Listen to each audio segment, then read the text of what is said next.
be an indie means we buck a system that doesn't want us. To be a fringe filmmaker means we don't do it for them. We do it for ourselves. To be an outlaw on the fringe means we'll die before we fail. Be an outlaw.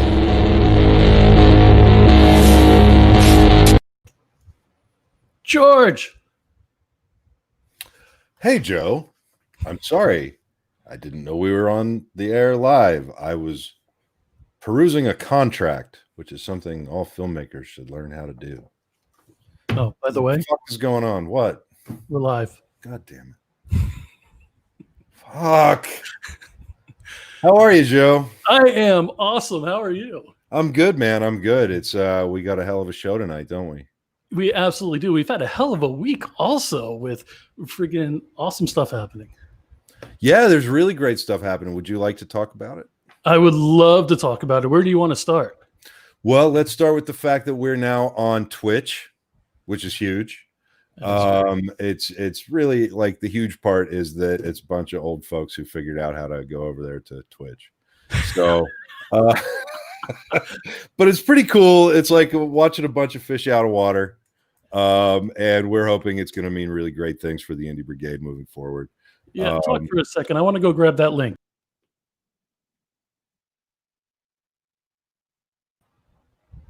Don't tell me what to do. Yeah, so it's very cool. It's very exciting. We've almost completed all the steps to become an affiliate very quickly in under a week. So that's awesome. Thank you everybody for your help with that. We will be asking for more help there. We love what we're seeing with the language of Twitch. We speak the Facebook language pretty well.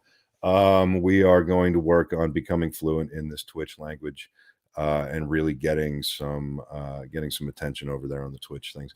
Speaking of that, one of the things we're going to be doing is we're about to launch some Romero Pictures Heavy Metal Indie Brigade Twitch exclusive. Look, it's actually becoming more of a mouthful that I even fuck it up. Let me try again. Romero Pictures Heavy Metal Indie Brigade Twitch only content. That means not only will you be able to see all of the stuff that we regularly go live with, like this show, the end of the night with David Madison, the Wagner Wiles. We're working on getting the drone cav over there. You'll be able to see all of that on the Twitch channel. And we're working on trying to figure out how to add some juiciness into all of those shows that become Twitch exclusive. But we're also going to be launching our own very, very Twitch exclusive content.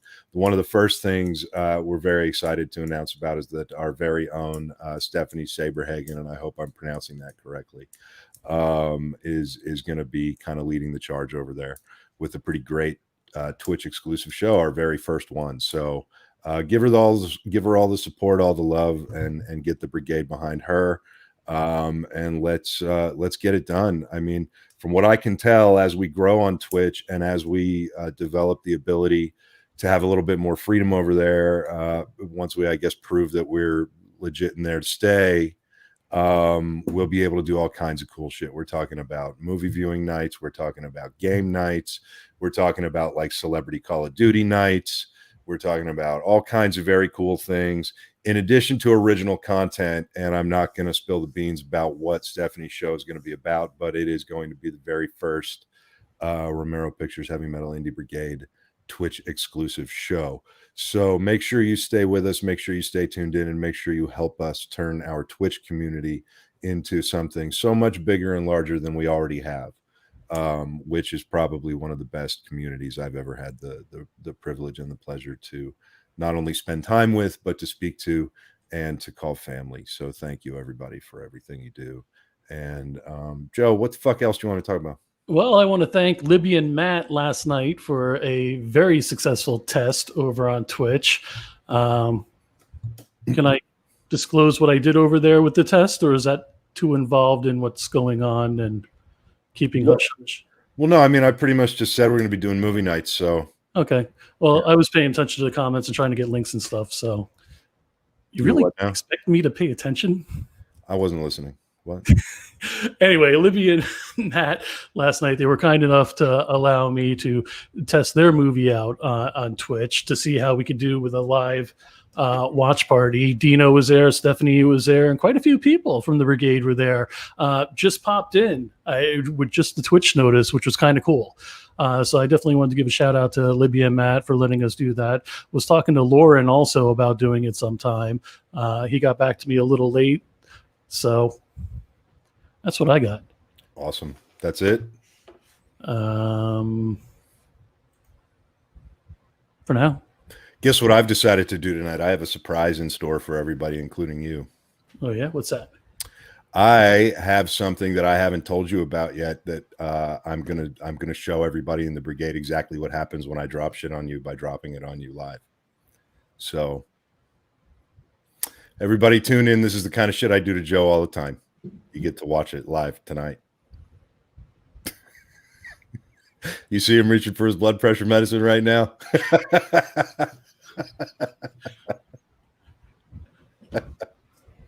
So there's that. That'll be fun. Well, when is that going to be? Later sometime. I'm not even going to tell you. So you actually have to pay attention tonight. There's Lauren. The dark military is all yours when good. Thank you, Lauren. It has something to do with somebody who's on tonight. Oh, okay. Then I have a feeling I know what it is. No, you don't. Okay. I may. Nope. All right. So give us a little update on the heavy metal comic book world. So that was my big week this week. I actually turned in issue number 3, the script for issue number 3 of Cold Dead War this week. That was my big sort of creative. I put a post up and asked everybody what they were doing for their creative. And everybody had some great answers that day. That's exactly what I was working on that day. And just reading everybody's comments kind of helped push me through some stuff I was pushing through with it. And I ended up that night delivering issue number 3 of Cold Dead War. So I know I didn't talk about it on Facebook why I was doing it, but I want to say thank you to everybody who commented on that post, because that was exactly what I was hoping for, was some sort of creative push to kind of help me over the final ledge there. And y'all did it. So thank you so very much. I appreciate that. I feel like everybody out there who commented on that kind of helped me turn that in. So that was really cool. And I really appreciate everybody for that. What else? Oh yeah. I started getting the very first pages for the very first issue of the Rise comic that's coming out actually next month in heavy metal as well. And I teased a couple of images on Facebook and people seem to like them. So that's a very big deal. That first script was turned in a while ago, and we're finally starting to see some stuff moving toward getting that in next month's issue of heavy metal. It's a very big deal. In fact, it's funny because I have it sitting right here and it's just awesome. Look at that. Wow, let's get a close-up of that blank piece of paper. That is amazing. Look at that. There it is. Anyway.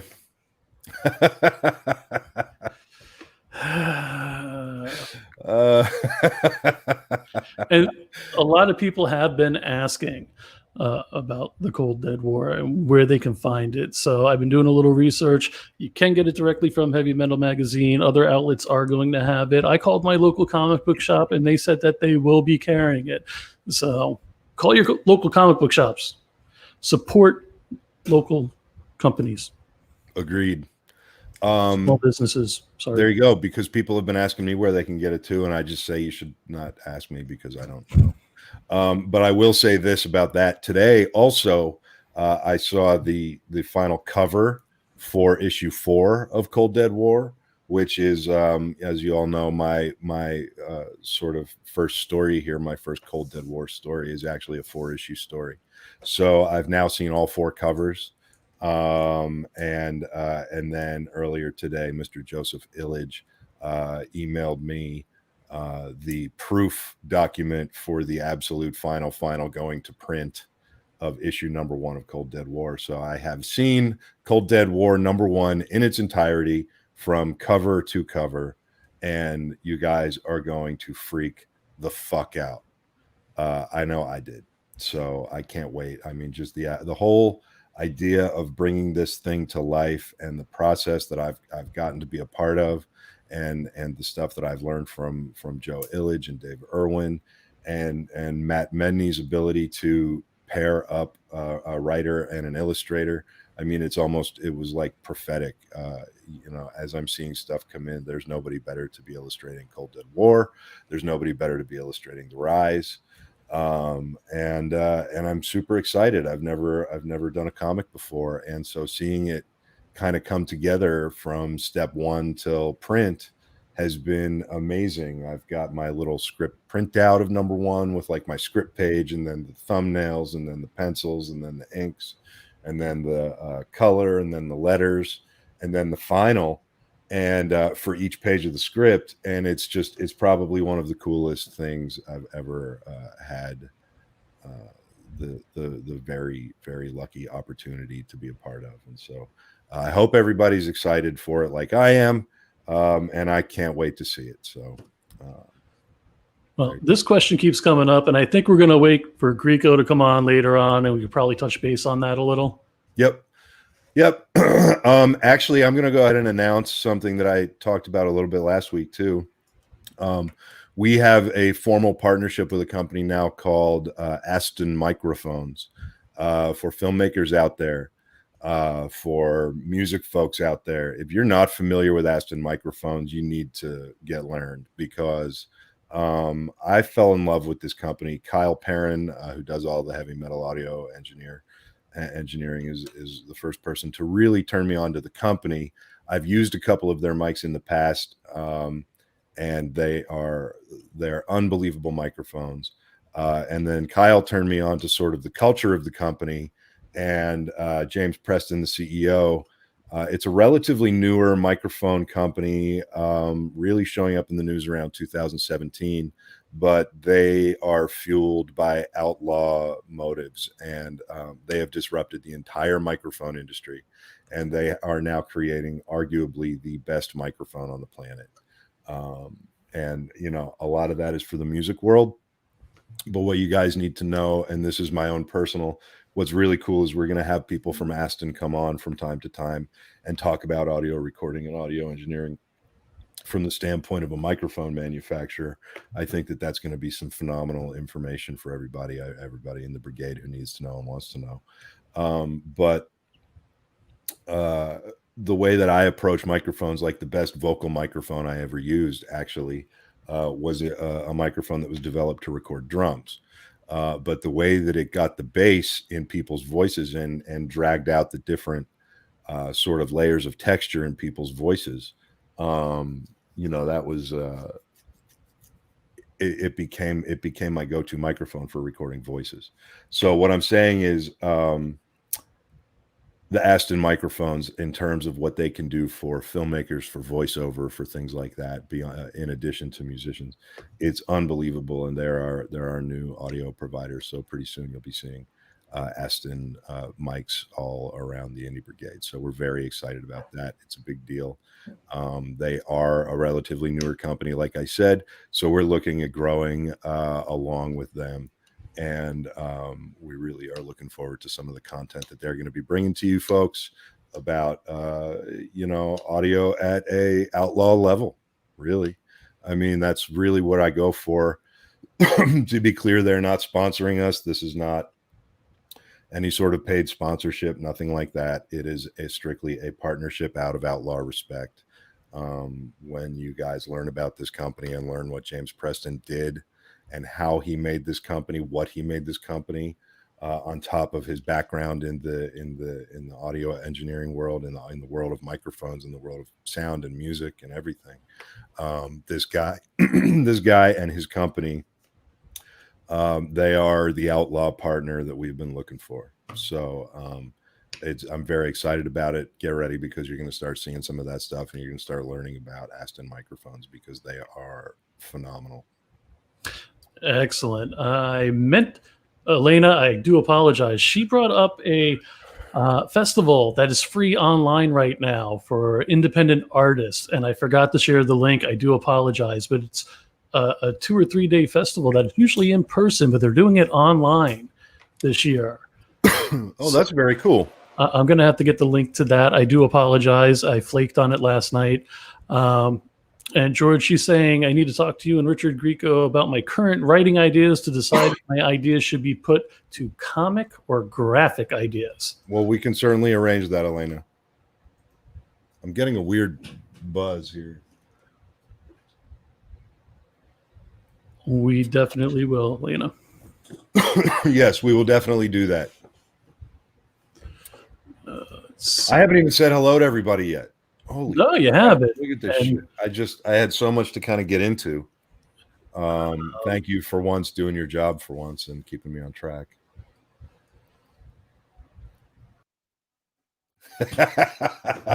What's up, everybody? What's up, family? What's up, you motherfucking outlaws? Thank you for joining us again on this lovely Friday night. I don't know where you're at in the country or where you're at in the world. That's a valid point. Everybody, tell us where you are so we know.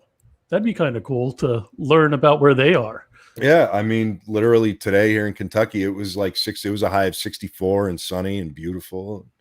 And it was great. But I've got friends who were in Florida where it was 95 and they were miserable. And friends in California who were breathing ash. And, you know, it's crazy out there. So we want to make sure that we can kind of send out the right love to everybody. Yeah, heat index of 103 today in Florida. Yeah, enjoy that. In my air-conditioned house, I will. Yes, thank you. Or the pool. All right. So we've covered Twitch. We've covered our new Twitch exclusive content. We've covered heavy metal. We've covered Aston microphones. There's something else I need to cover. Oh yeah, our merch. Our merch is back up and operational.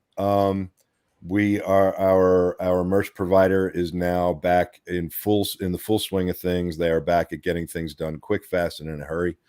So if you love us, if you like our message, if you've ever learned anything from us, or if you just like spending a little bit of time with us on a Friday night, please feel free to go over to romeropictures.com/merch and get you some merch and help us spread the message of the Indie Brigade far and wide. In our merch store, we've got a line called Scare Tactical. If you're not familiar with us yet, if you're not familiar with the goals of the Veterans Compound, I will talk about that briefly, but Scare Tactical is a exclusive line of outlaw loadouts for the indie artist. Basically, it's a line of our merch with some phenomenal designs at this point that we every bit of profit that comes from those sales goes directly into a separate account to help us with the Veterans Compound. Look at that. There's a line from Scare Tactical. That's our very own Gunny. Gunny, I love you to death. I'm so proud that you're in my life, and thank you for being a brother. So the Veterans Compound is a nonprofit organization. I'm sure it's one by now. I'm just waiting on the stuff from the IRS at this point, literally. And I guess that takes forever because of all the lockdown shit and everything. But the idea behind the Veterans Compound is a very simple one. We are going to build a brick and mortar facility here right outside Lexington, Kentucky. We're going to take 2 classes of veterans a year once we get the doors open.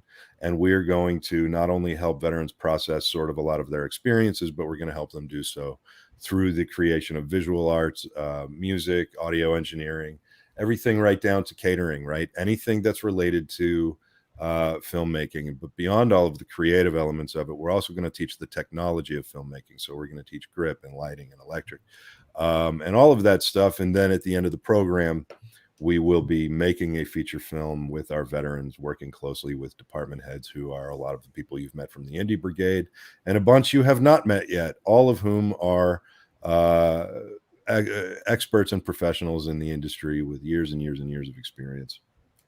What this is going to do is beyond kind of teaching these skills, we're going to be making a film that our veterans will be able to work on.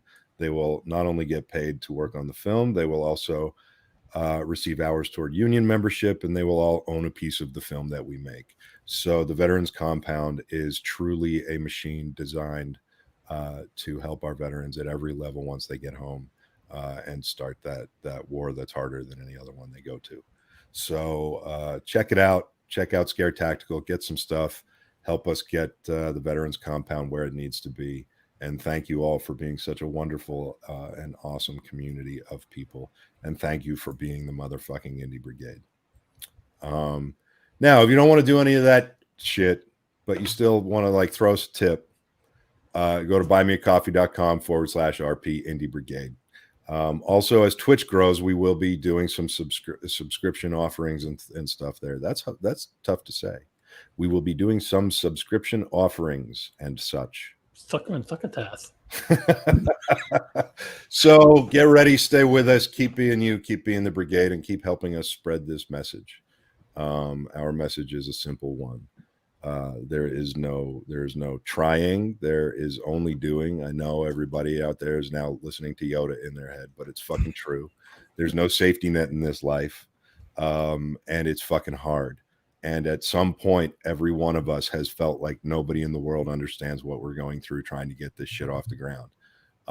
That's not true. You can look at the thousands of people who are here with you in the Indie Brigade and realize that you are not alone, that there are plenty of people who feel that way.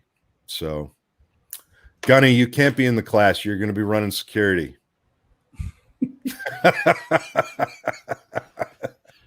And just to prove that people know exactly what you're going through, I've put up with George for a year now.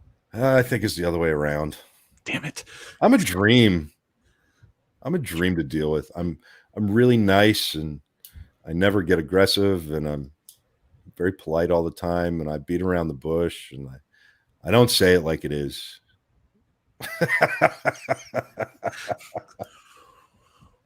Oh, man. What else? We got a couple of guests down here. What else? What else? If you want to, you can touch on the shows, but I don't know. I think everybody knows the shows, but for those of you who are new to us over on Twitch, welcome to Romero Pictures Heavy Metal Indie Brigade. We started as a podcast, and we are now a network. Following our show tonight, as always, is David Lee Madison with The End of the Night. Tonight, his guest is the legendary Tony Timpone. It was so great to see him backstage in the green room before the show. I can't wait to see that show tonight. That's going to be a great conversation. There you go. Probably should have brought that up while I was talking about it. I was trying to. I had to go through all the pictures to find it. Oh, so your organization skills are bad? And this, ladies and gentlemen, let's go on to the next one, which is the Wagner Wiles, which is... No, go ahead. You're fine. You're doing great. Hosted by Lance and Samantha Wagner. They're every other Sunday night, 10 p.m. Eastern. You got the Nasty Nation with Chuck Nasty, and I don't know how to pronounce his friend's name, so I'm not even going to attempt. They have a audio-only podcast right now, which eventually will become video. I believe they're working on that right now. We got to discuss it with them. George, take her away. What if I didn't? What if I just left you out there? Oh, I don't care. I mean, I tried to go to the Connecticut School of Broadcasting. Then you have the Drone Cav with Terry Gerald, which is on every Thursday night at 7 p.m. Wow, you're bouncing all around. You skipped right over the fact that we did the very first ever online fan convention in the history of online fan conventions. Well, see, I was going to go back to that. Yeah, but see, you jumped over, and then, but that's okay because you also jumped over. The picture, though. Oh my God, you also jumped over BlameJoe, which is all your fault as to why you jumped over it and why that's not even up there now for my punchline. Fucking asshole, and that's a different one. Damn it! What the hell? Now you're just trying to throw me. There you go. Beyond that, we've got our very own Drone Cav with Terry Gerald, one of the leading East Coast experts in drone technology, drone flight, drone usage. Man, he just drones on forever. And this is why George's name is on the banner and mine's not. His show is great. If you ever wanted to get into drone technology, watch it. He gives away everything you need to know about how to do it, what's a right drone, what's a good drone, and how to use drones in independent filmmaking in ways that don't really fit in with what a lot of people might think. Next to that, we've got Cinephiles, hosted by our very own Dean Fernando. That's going to be an amazing show. I just spoke to Dean again. He is feverishly working to get a few episodes done and cut because they're not going to be live, so they're going to be pre-taped. and we're trying to get a few sort of all wrapped up and on the hard drive so that when we launch them, we can just have a schedule going. So that is underway. It is coming. Thank you for sticking around. Thank you for being patient. And thank you for waiting for it. It will be worth your wait. I promise. I've seen it, and it's going to blow your mind. To the left of that and down a little bit, we've got The Devil is Into Detail with our very own Ian Steyer, the gentleman responsible for all of the logo and branding design you've seen since January 3rd of this year, obviously minus the heavy metal logo. Ian also has his own blog on romeropictures.com called The Devil is Into Detail. He gives some amazing insight on the creative process and the creative journey. Above that is Living the Scream with Tiffany Shepis. We are still working on details for that. She's got a lot going on in her life right now. But again, thank you for your patience. It is coming. And then above that, we've got What Was I Thinking? Fragments from a Dirty Ashtray. This is a tech thing we are working and we are waiting on and working out the tech details for Richard's show. And then finally on this page, you will wonder probably the question I ask on here a lot. And it's funny because I don't think a lot of people even realize the weight of the question yet, but you will soon. What's in your briefcase? So that's coming. The answer to that question is coming. Hopefully this season. We are working and waiting on some people to shuffle some papers around, and then some answers on what's in your briefcase will be coming. So, man, that was a lot. It was. Hey, That's my why beautiful wife showed up. My beautiful wife, Rebecca Romero. She always shows up to support. She does. I put that. that up there when you were too busy concentrating on other things. Oh, you mean like talking? Maybe. Oh man, this is fun. I'm a little parched tonight. That's right. I said I'm parched. Everybody, Elena put the link in if you're interested in that festival. It looks really cool. I would definitely give it a look after the show. There's music and all sorts of stuff. It's really cool. Give it a look, and it's free. Very cool. Very cool. Well, I think that's it. So I think without any further ado, why don't we bring up, you want to bring up Richard? Brother, what's up? Hey, brother. How's it going, man? Good, man. How you doing? I'm good. It looks like you got some nice weather out there. I can see you, which is nice. Usually when you FaceTime me, it's trying to look through like well, usually it's like this. It's been volcanic like cloud and shit. That's what it's been like out here. I know. It's nuts. All the ash and stuff on your car. It's crazy. But you guys are safe and good, right? Oh yeah, we're good. Good. Well, we've got some people asking. Got some people asking about you, asking about your show. I made the announcement tonight about Aston Mike's coming in. They're actually going to be outfitting Richard with some cool shit for his show too. There you go, Richard. There you go. So this is some of the tech stuff that's going on, but we've got some questions about your show, and we've got some people tuning in specifically to hear from you about what's coming. So I figured maybe you come on first and kind of like talk a little bit about what's coming. Just give everybody a little refresher. I think we talked about it. It's basically a show that we're still kind of coming up with different concepts and idea, but it's kind of going to be more or less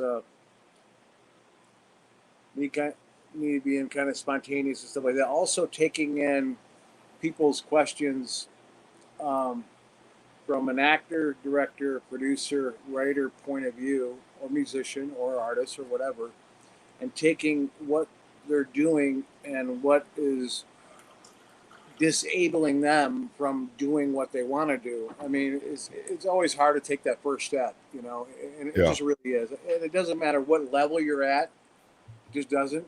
And I think we're gonna have a lot of fun on the show. Also, we talked about doing a. Do you remember? I do. Do you? What? Do you remember the name? No. Wait. I wrote it down. Fuck. It's a story. It's always fun. We used to do this back in the day where I'd have a lot of musicians come over and stuff like that, and we all throw like lines out, and someone would throw like a phrase out, someone throws a different line out, someone will throw this, and we combine them, and we come up with some songs. But if you put it in a proprietary way where it's a bunch of people and it's a stream of people putting up ideas and this and that, you can actually come up with some kind of fragment that would actually elongate. I mean, you're talking, it could be 1,000, 2,000, 3,000, 4,000, 5,000, 6,000 pages. And it's basically a collective stream, anthology of consciousness.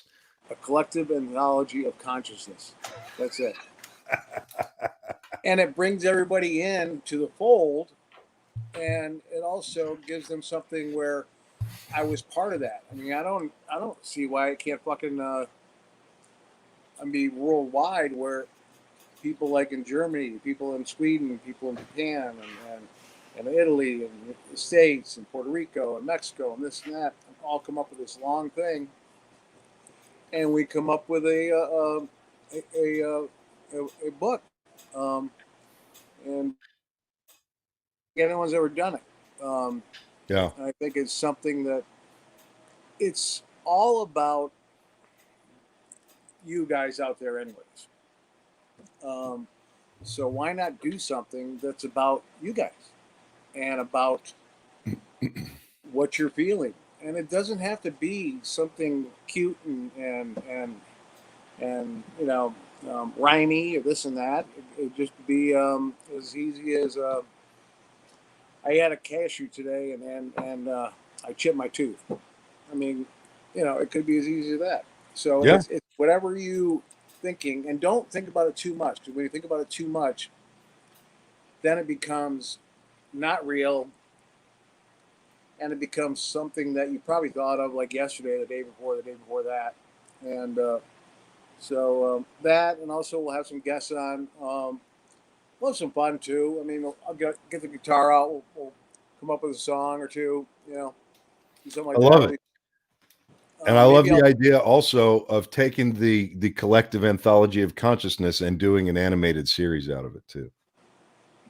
We'll just start animating it. I mean, with all the divisiveness today, it kind of brings everyone together in a sense where it's all for the common good of just getting your emotions and feelings out and putting it in an anthology that is a stream of consciousness that everyone's a part of. So I think it will be a lot of fun. It's catharsis. It's collective catharsis too. Yeah. You know, which is interesting because that's something that I don't think anybody's ever done either. And I think not in this kind of way. I mean, this is going to be another first to come out of this quarantine lockdown, whatever the hell you call it. You know, literally a collective catharsis. You know, or a community catharsis type of thing. And it's going to be, I'm super excited about it. I think it's going to be fucking killer. So, what else is going on? Hey, you know what else we did? You know what we did last season? What? You put out a song. Yes, we put out 6 Feet Away, which is doing really well. It's on iTunes and Spotify and Apple Music and all platforms, and you can go check out the video on YouTube if you haven't yet. And we're coming out with another song. You and I have been talking about that. It's already done. We finished it. We're just thinking of a way to bring it out. Do we bring it out just as a song without a video? Do we? I mean, we're not sure yet because it's a little more involved. 6 Feet Away was pretty. I mean, during that time, it was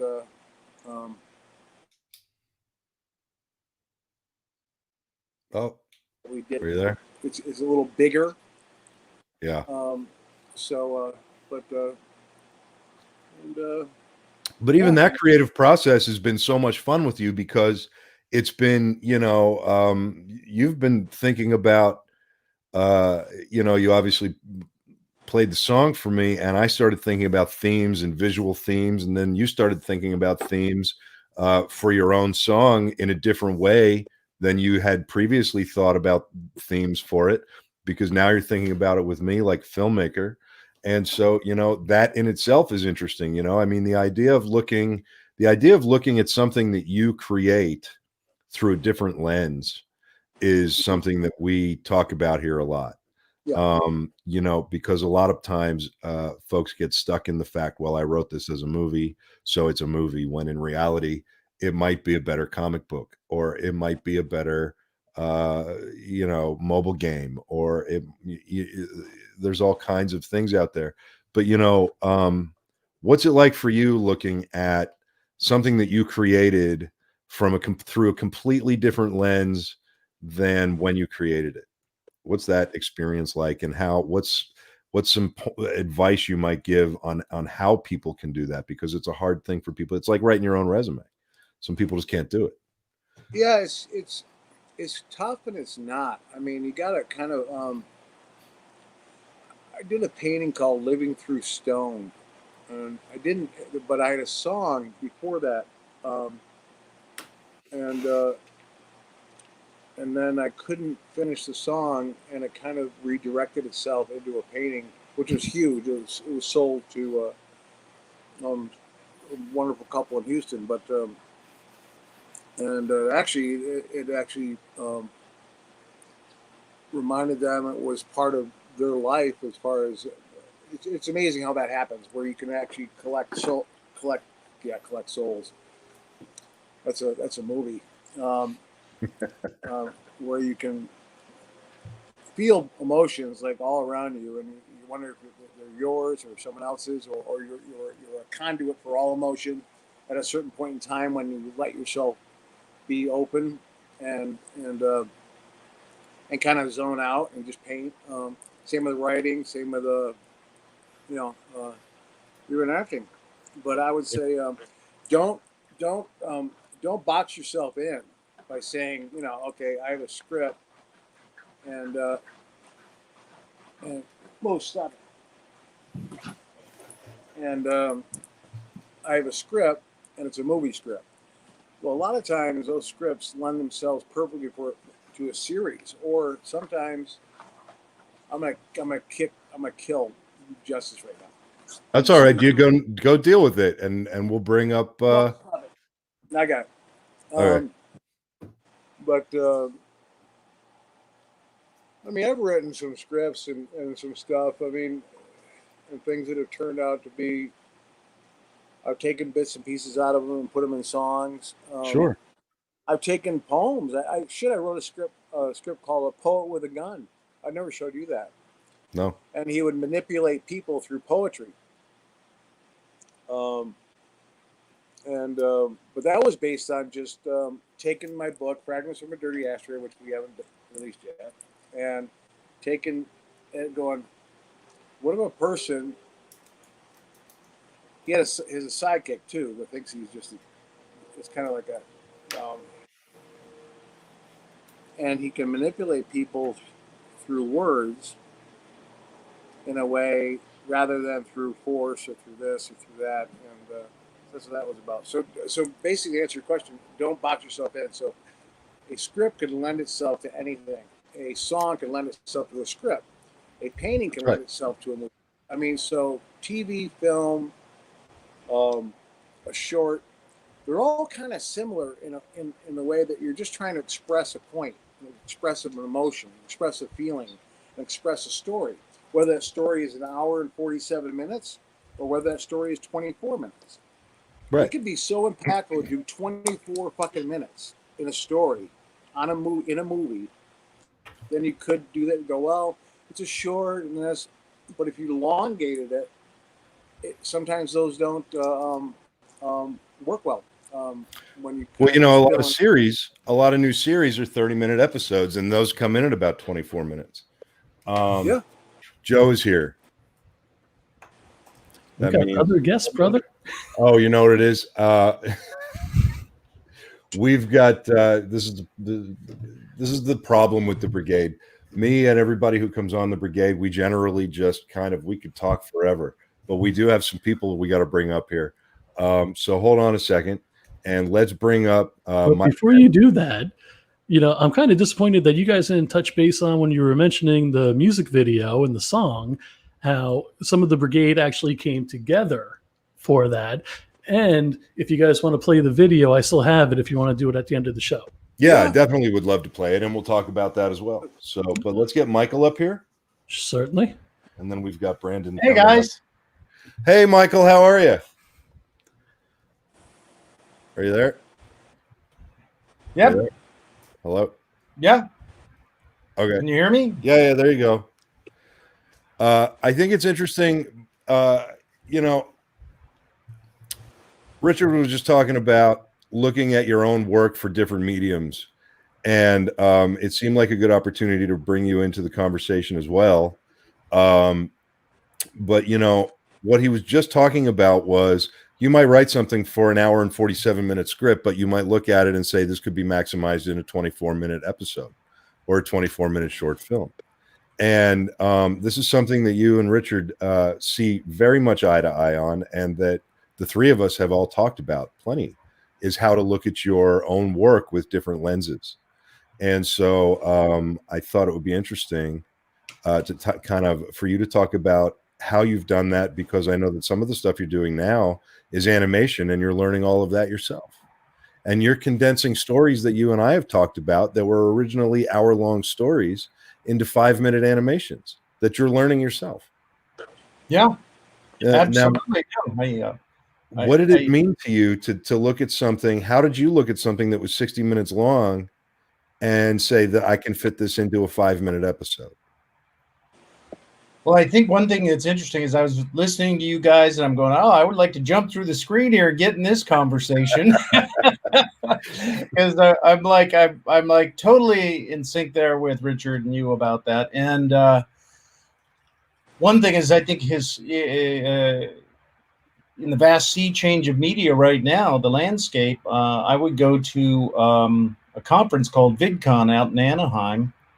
And I've been to a bunch of these conferences, but this was the most enthralling, enthusiastic, and entrepreneurial in terms of media. And so literally people could just create something, get these followers. And of course, institutions like the studios and other companies don't understand, because they are entirely in the metric of 100-minute movie, 48-minute hour-long episode, 22-minute episode. That's it. And I think it was so exciting because indeed, I actually wrote a script called The High Guys, which is 90 minutes or 100 minutes or whatever it was.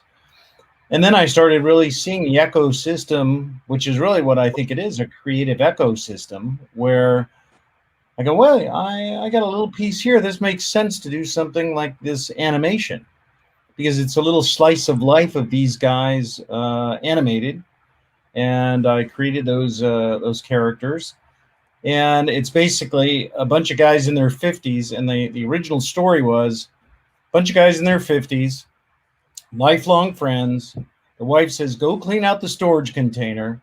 They open up the storage container and they find a bass drum. The guy goes, God, I haven't played drums for 25 years.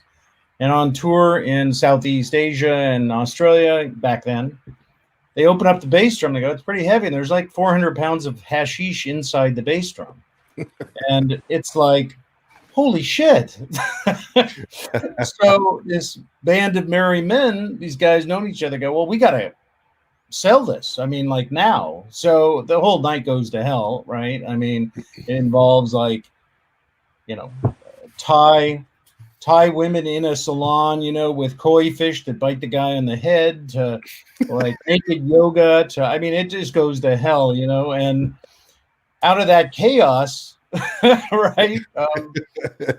I think that's kind of like a 50-year-old's version of Ferris Bueller's Day Off or something, right? I said, there's chaos that'll just keep reinventing itself. And in the pandemic, I was driven to go, well, you can't get anybody together. So into animation we go. So I think it speaks to Richard's idea of like, he wrote a script, which spawns a song, which says there's a sliver of creativity and it will rise to like water, the level it needs to be at to be expressed.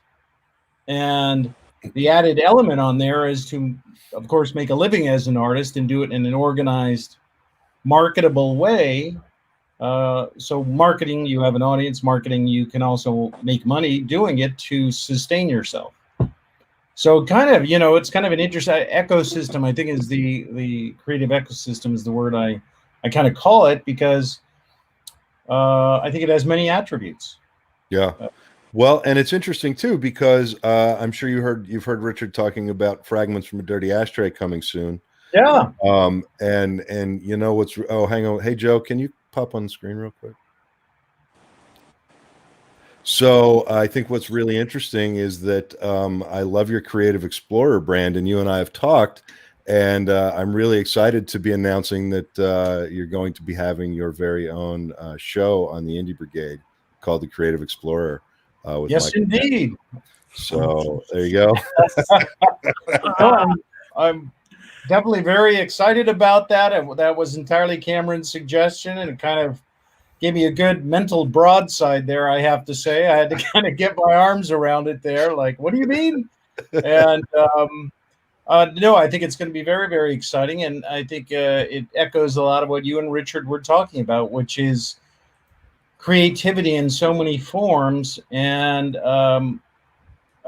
interesting enough, I actually had worked with a life coach, and they had various exercises to go through. And I've long been a hyphenate to some degree in various areas, but people in Hollywood don't want to see you as a hyphenate in many cases. There's some unique people that have that, but by and large, if that's how you announce yourself, it's looked upon as being a dilettante, not a capable person, even in multiple areas. Well, what you mean by that is the hyphenate is like people who say, oh, what do you do? Well, I'm a writer, producer, director, cinematographer, craft service, janitor, car washer, dog walker.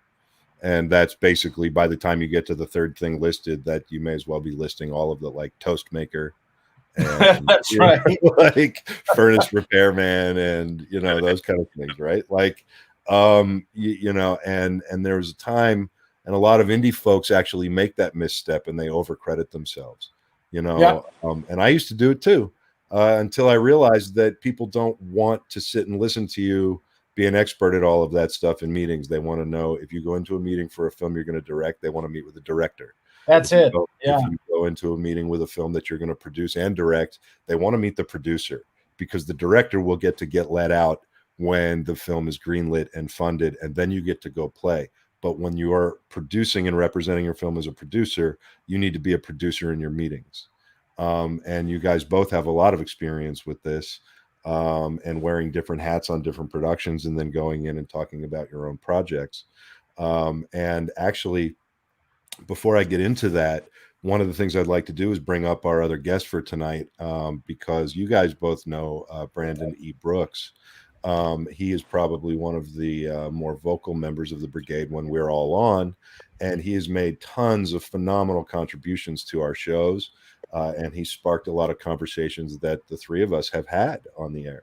And what a lot of people might not know about Brandon is that he's got tons of experience in this industry. He's been doing it a very long time, and he's by definition a fucking outlaw.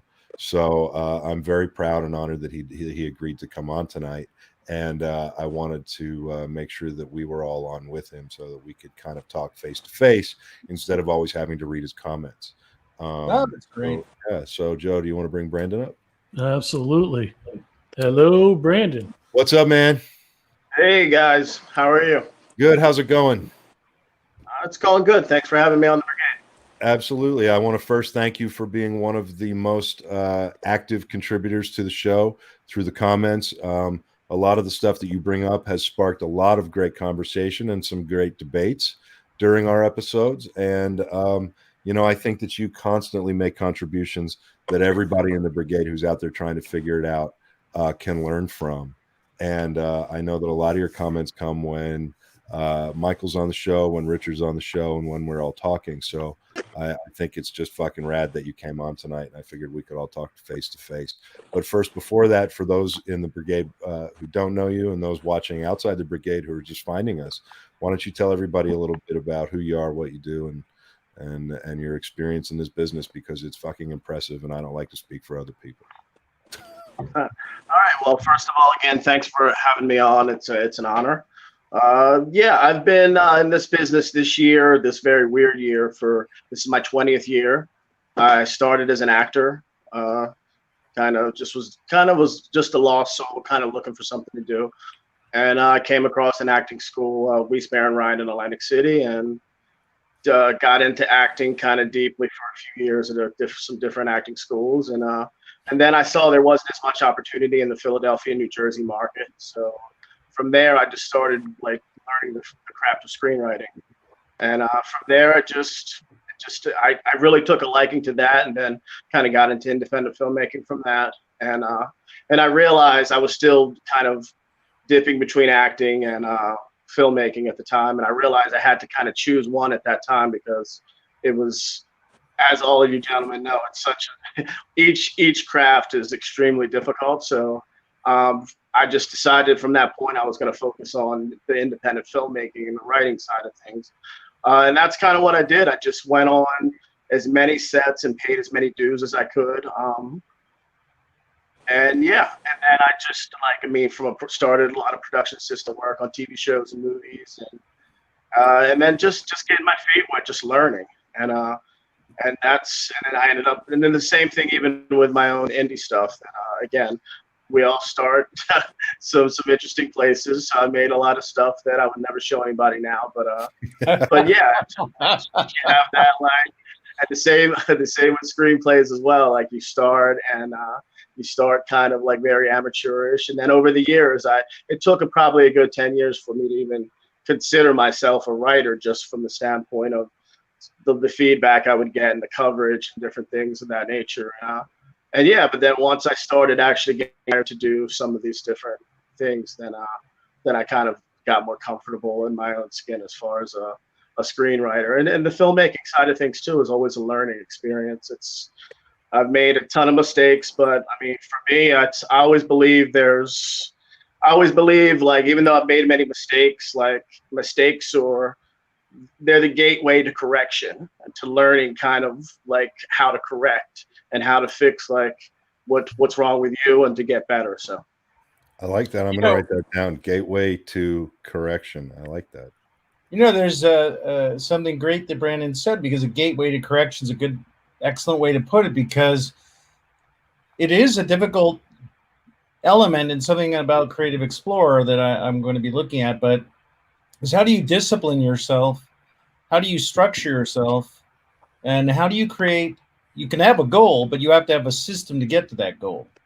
And one part of the system is to frame failure, which is actually the more dominant word, fail or failure. And you code it in your mind to say, well, I'm learning or succeeding. That was a learning moment. There's another one. Oh, that was a big learning moment. And whatever it is, when I tell people, I go, when things are going smooth on a movie, you're not learning much. I mean, you know, a little bit, right? You're incrementally maybe, oh, that's interesting how that was lit, or this or this. And when the shit blows up, you go, oh my God, I just earned a PhD. This was, just, so many things that you could learn. And you take in that experience, which you get in, I think you get it in the film industry and high contact, immediate sports and war. I mean, you just get hammered and you better learn really quick. Mm-hmm. That intensity level hits you. And so I think he's right on that. Exactly. A gateway to corrections. Is that how you said it? Gateway to correction. Yeah. Richard, what does that mean to you? Like, what do you think about that? I really dig that phrase, man. What do you think about that, Richard? Gateway to correction. Hey, Brandon. Hey, Richard. How are you, buddy? Good, brother. I think it's brilliant. I mean, basically, we're all just creative terraformers, you know. And like I've said before, I've learned more from my failures than I have from my successes, you know. And I think, I mean, the only way to appreciate where you're going, or when you get to a certain point, I mean, because I think we're never truly happy, or you know, or content with where we are, and we do as creative people, we have our faults. We are creative people. We're like open wounds sometimes, and I think we learn a lot when we do fail, and it's not like we wouldn't do it. We won't do it again. It's just we won't do it again in the same way we did it. And I think when we do get some sense of success, then we appreciate it more. Like I had, when I was, you know, in my early, like 21, 22, all of a sudden, you know, you're a name everywhere, but you didn't really appreciate it back then. It was just like, oh, cool, you know. But now I look back and think about it, and what I learned from that, and I could teach, you know, a lot of people about, you know, every moment. All of our lives have been a gateway to correction. Yeah, exactly. Hey, what was that photo that Joe threw up on the screen? Comic-Con. From NJ HorrorCon in Atlantic City last year. Yeah. Nice. So you guys have history. Yeah. Yeah. I was gonna bring the director's cut to Clinton Road to him, but we ended up winning the festival though, didn't we? I think. Yeah. You won.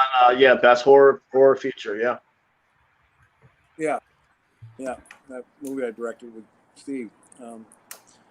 But yeah, to go back to what Richard was just saying, gentlemen, I believe the failures are the reason why a lot of us continue. Because for me, I mean, it's kind of it's shown me like what I was made of. Because a lot of people quit, and for me, like it showed me that if anything, I'm not a quitter because I continue to take a lot of this shit. So it's for me, I get up out of bed every day, like wanting to take on these challenges, even though I know that I've seen the rejection, I've seen the disappointment, but I think that's kind of the mettle of us as outlaws and indie filmmakers, is just to be able to continue, like knowing that there's a lot of struggles, but I like struggles. For me, I always hashtag struggles build strength, because for me, that's kind of what gets me out of bed every day, just to get up and continue writing and seeking that next screenwriting job or that next directing job or producing or whatever it is that I'm trying to go for during that specific time.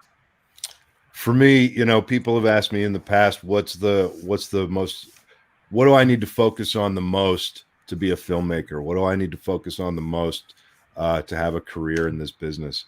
And usually I look at them and I say endurance. Yep, that's it. That is it. Emotional cardio. Yeah, well said. I love that. That's a good one. Emotional cardio. I like that. Emotional cardio. But you know, it's a lot. It's a struggle. Every overnight success that everybody's ever heard of was at least 10 years in the making, some longer. Absolutely.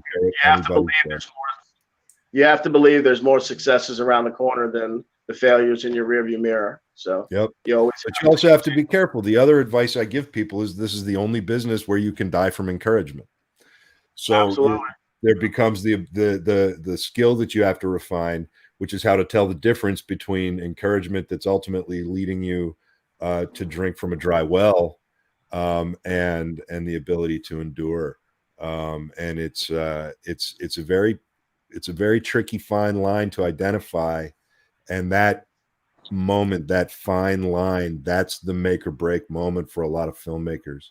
And what I've boiled down, what I figured out over my life is that is the actual breaking point. the difference between endurance and dying from encouragement is this, like, it's this razor's edge that you have to walk. And when you figure out that it's you're working on endurance, as opposed to just going off of the encouragement of others, whose encouragement is probably not genuine. It's probably coming from a what do I get out of encouraging you type point of view.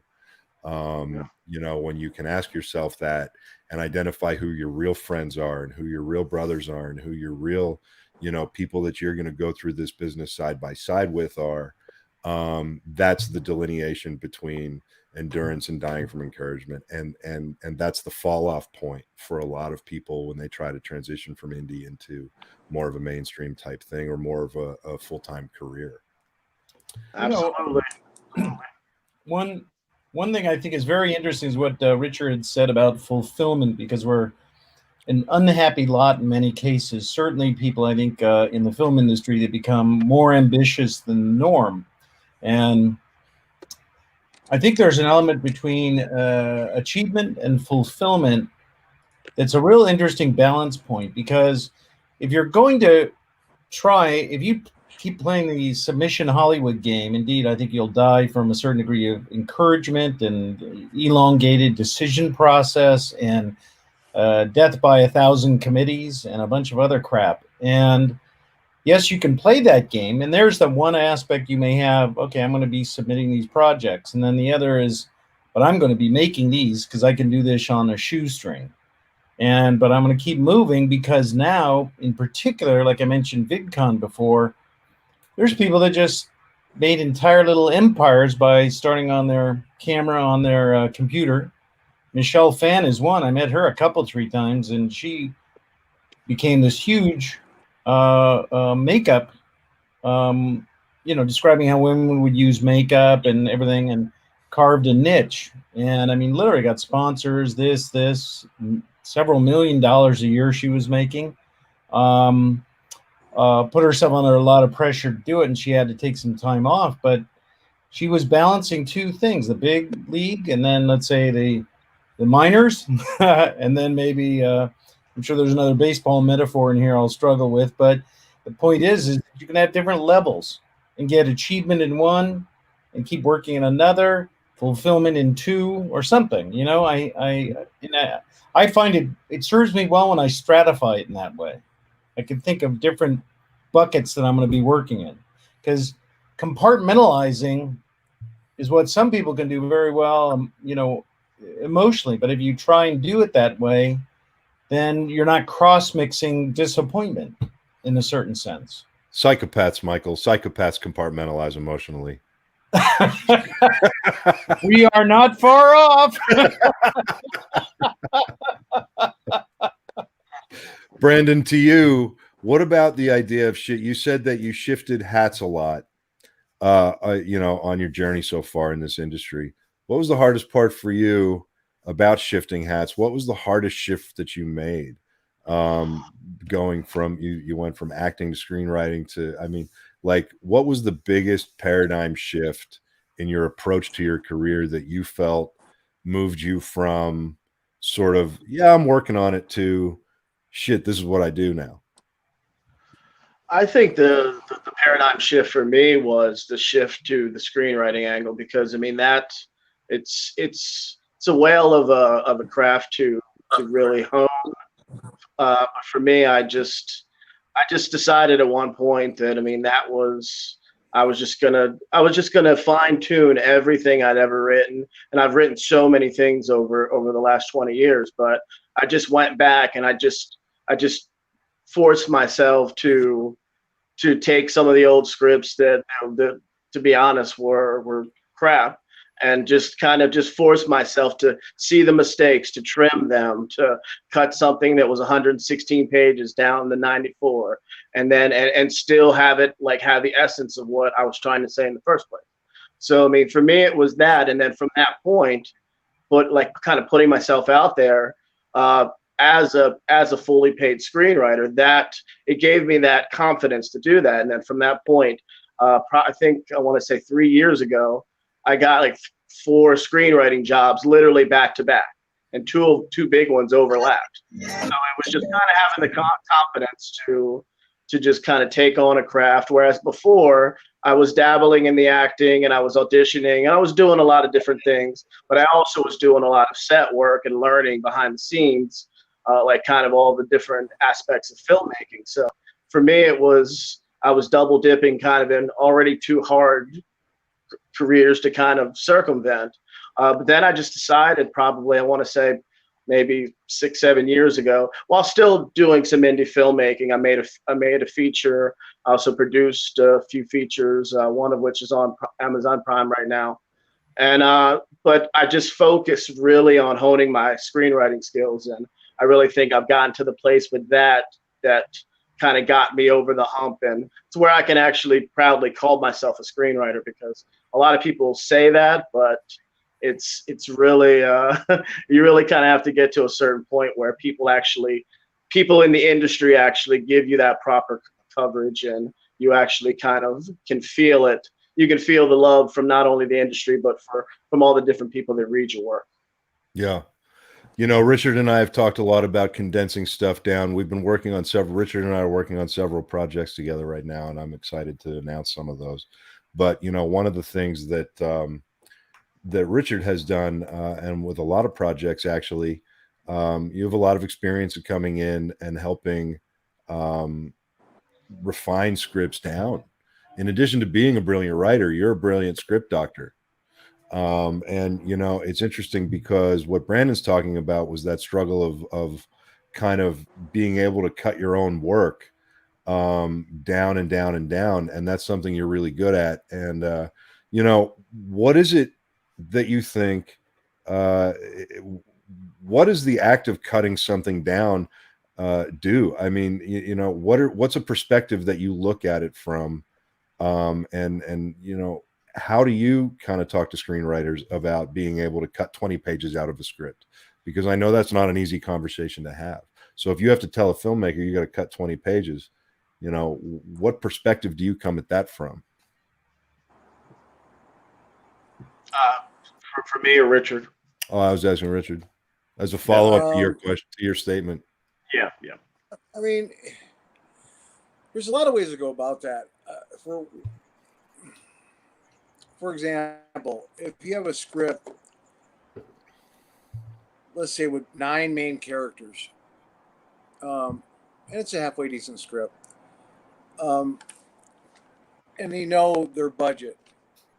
Now we're talking people that are doing it $250,000, $300,000. You always look at the finance end a little bit. Say, what character or characters can I get rid of out of this? Mm-hmm. Because new screenwriters especially have a tendency to have the actors or actresses in there explain the story to the audience like they're stupid, instead of just allowing the script to evolve and imagery. And if you look at movies, like really good movies, there's only like 1 or 2 scenes where you'll have the main character or characters actually talk more than a page and a half. You know what I mean? Unless it's a teleplay where like where it's a courtroom drama or something like that. But I always start with that. I always look at the script too. Are they going to believe it? Are they going to? Is the audience going to believe that? I mean, for example, there was one script where he had a person who was this murderer. No one knew it was her, but she killed people. This person killed people with such veracity and power that I brought up the subject of, well, is she on something? Because she's kind of demure, and she's like 5'6" and about 124 pounds. So how is she grabbing guys and throwing them against the wall and putting an ice pick through their head? I remember you talking about that. I remember you talking about that. And it was from the standpoint of it was over explained in the script, which made it non-believable. So it became an easy way for them to pare it back. Yeah, and then what I did, I told him, I actually got who the murderer was in the first 10 pages, because Right. you said a woman doesn't have the power to do that to a man. Bingo, you got a director, new director dies, new director comes in, and they don't know who she is, but she's very aggressive, very, kind of a little off. And so it automatically I'm going, well, it's her. Instead of going, well, why wouldn't it be that guy that goes, how come they always get a shot? They always get a shot. I've been here 15 years, and no one's ever given me a shot. And that's the only scene he's in. It'd be more interesting where that through line comes, and you think it's her, but actually it's him at the end. Mm-hmm. You know what I mean? And a lot of that comes from budgeting and overwriting and things like that. And it's interesting too, because the first thing you said that you look at is budget when it comes to scaling things back. And we're huge on that around here. Brandon, how does budget fit into your screenwriting? Because Michael has a theory called writing with a calculator. And what Richard's talking about is Richard's saying, if you overwrite things, if you overexplain things, and then you write this thing that's outside the scope of a budget that's realistic for the screenplay, you end up with too much movie on the page and not enough movie to make when you show up on set. How do you find balance in that? I find the balance. It all depends on sometimes the client. Like I always ask a lot of questions up front, just like what type of budget and I mean, especially if it's something they're planning to make. If it's something that they're just going to try to pitch to sell to someone or possibly get financed or whatever, that's kind of a different story. But usually, to be honest, I usually go all out, at least for my stuff, because I'm at the point where I know I can scale things back, and I'd rather have the best story on the page, like just straight up from the beginning, and then scale back and just say, okay, I don't need this or whatever. So I mean, that's kind of my method. I create my outline, I kind of put everything out there that I might want, and then I create my first draft. And then but for me, I feel like I try to do the budgetary type thing in my head sometimes, but that for me limits me as a writer, because I'm thinking like, oh, I shouldn't do this, or I shouldn't have this special effects or this visual effect or whatever. And then that kind of like takes away from my creativity as a writer. So I'd rather put it there. And then if it's not something that can work once I sit with an LP or with someone, or if I'm part of that process, then have them say, okay, this is out of our budgetary range or whatever. But for me, I'd rather just go balls out and put everything on the page. And then, like I said, and not really like crush my creative spirit, just because I feel like when I'm writing, I just want to go all in and put the best possible story on the page, and then go from there.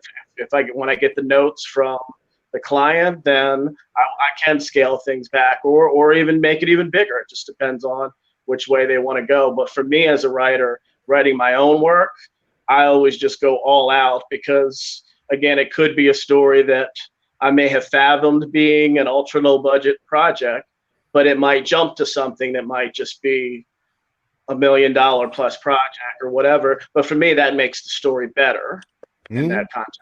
I agree with that, and Michael can attest to the fact that I'm known for going all out in my first draft of The Rise. I think Michael looked at it and budgeted it for me, and I think he budgeted it at like $19 million or something.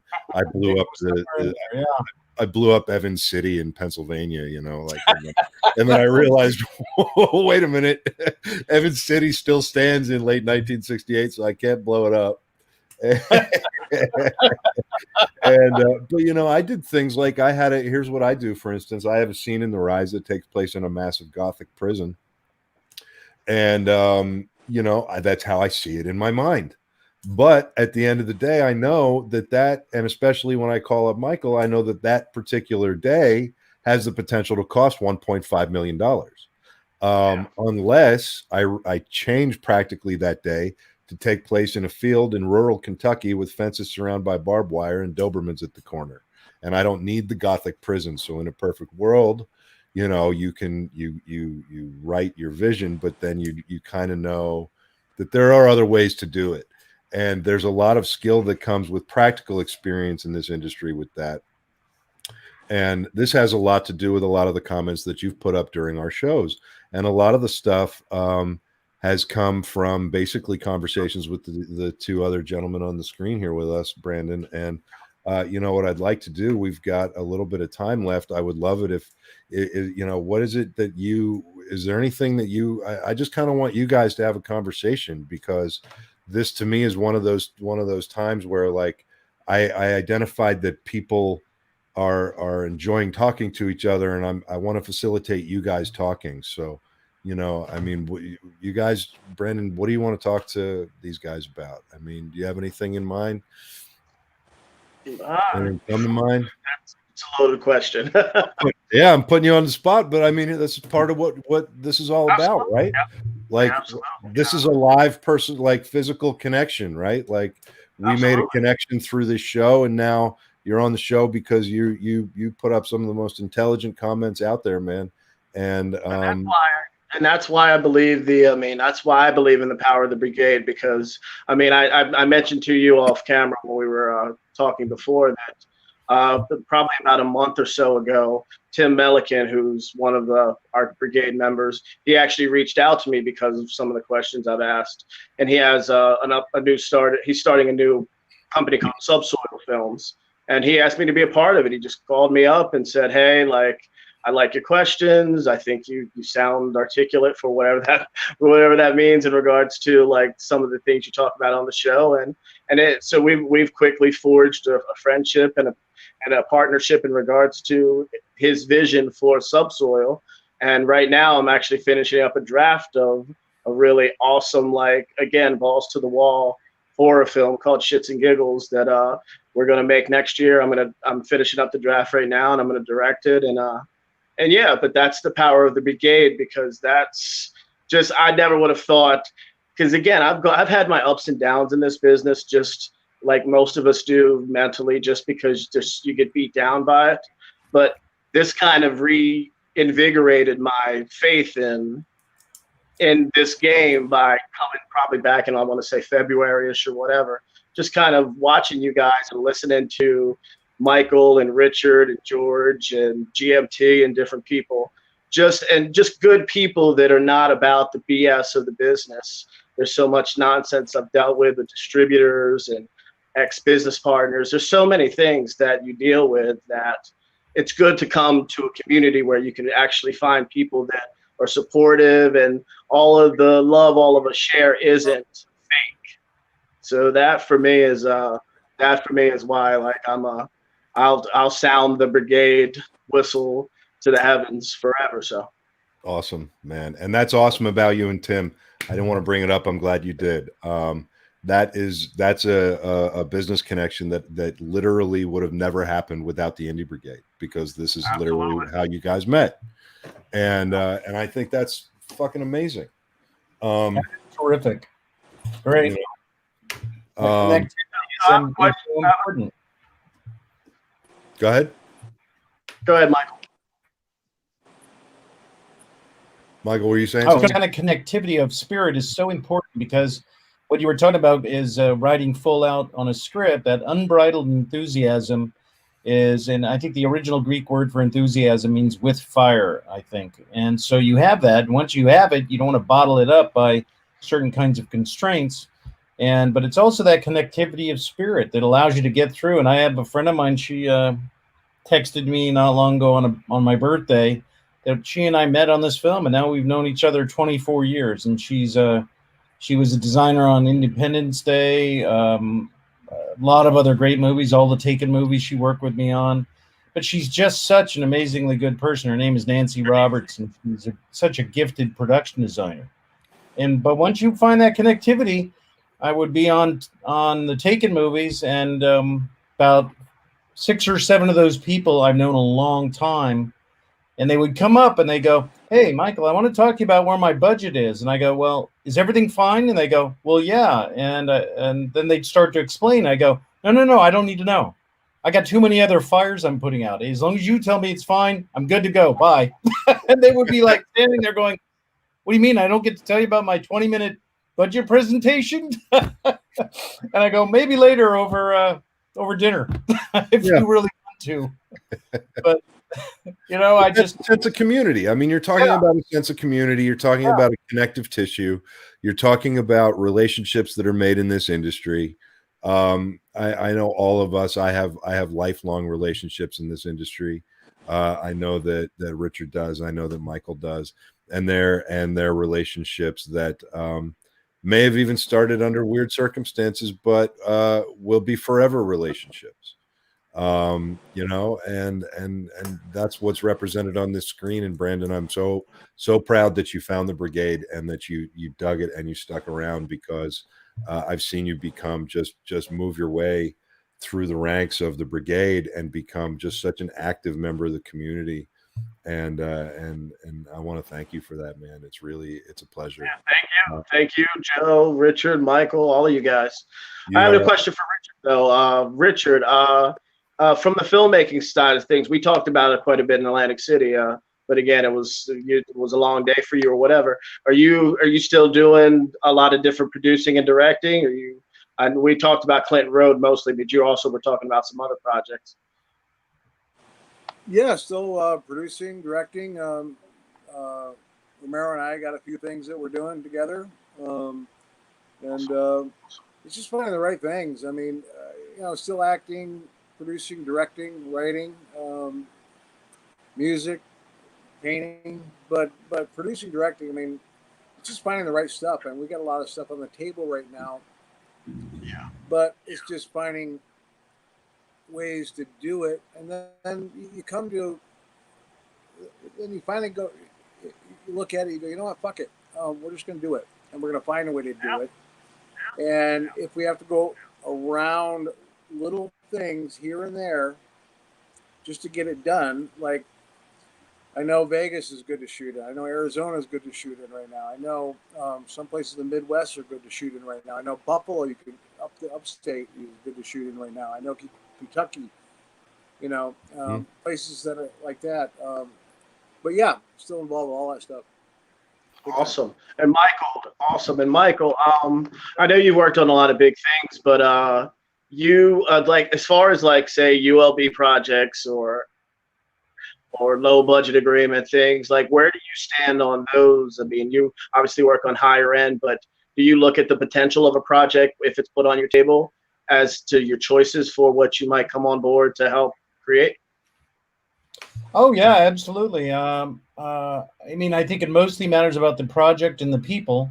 And I've worked on projects that have been $500,000. I've worked. I just did a couple things I directed. I was talking about earlier the creative ecosystem of the High Guys, which Cameron had brought up about the animation as well as my script, et cetera, et cetera. And I had said, oh, the hell with it.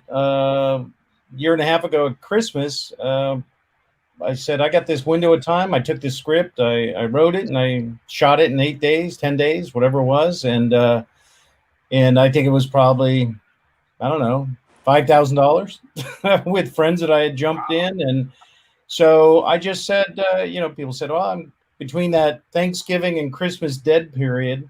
I just said, forget it. I could shoot this. And you come to the idea of like, if it's part of my ecosystem, I could just write another one, right? Cameron will do it in about 9 minutes, so that's easy. And so yeah. Well, Michael, you know where that came from. My writing mentor, you remember Warren Lewis? Sure. We met a few times out at 41 and at the Guido's. And Warren used to write with McTiernan. Like he was a first AD on Near Dark. Like he's that guy. Yeah. He knows everyone. And he wrote The 13th Warrior and he wrote Black Rain. And I met him one day at this, there was this guy, I'm not going to go into all the details. There was this guy and he would have these lunches at Chasen's which is now a grocery store, but they kept part of the locations there, right? And he would have these meetings, and you would go and I went to my first one of these things with this guy, and I didn't know anybody there. And then here comes Warren. You know Warren, he's like a fire plug, you know, and he's always freshly bald and has these crazy glasses. And he sits down and he was like, "So who are you?" And I said, "Oh, I'm Cameron." At the time I introduced myself as Cameron, because at places like that, I don't want to walk around and be like, "I'm George Romero," because then everybody, you know, goes, "No, you're not." And I go, "Well, no, I'm a, you know, you're not George A. Romero." I go, "No, I'm a George Romero." And so we started talking about Kubrick's lenses that he developed with NASA for Barry Lyndon. And then this guy Warren leaves, and the guy who arranged the thing said, "Oh, I saw you talking to Warren Lewis." What people didn't realize is when I was a kid and I was learning how to screenwrite, I actually found a copy of the Black Rain screenplay, which was not easy to do back then. It was pre-Google. And I had made copies for character notes and story notes and arc notes and everything else. And that was a script that I broke down to help me refine my writing skills. And then I meet the guy. And anyway, I went way around the block to get next door. But basically what he told me was, focus on writing well and you'll eventually write fast. And that goes back to what Mike was saying. And now I can turn out scripts in like 10 days. So, but that's just what happened. So anyway, sorry for the long ramble. Listen, we're running out of time. No, you're right. Man, dude. I love this because, I love that maverick spirit of true indie filmmakers. Because I think many of us shoot ourselves in the foot thinking we need a certain amount of money sometimes to do things, and it stops us from creating. And I've done that myself many times before, but it's the best things kind of come out of just getting out of your own way and just going balls to the wall and just making things happen. So I like that answer, Michael and Richard, and it's kind of like I said, just going for it. That's it. So, Joe, what do you want?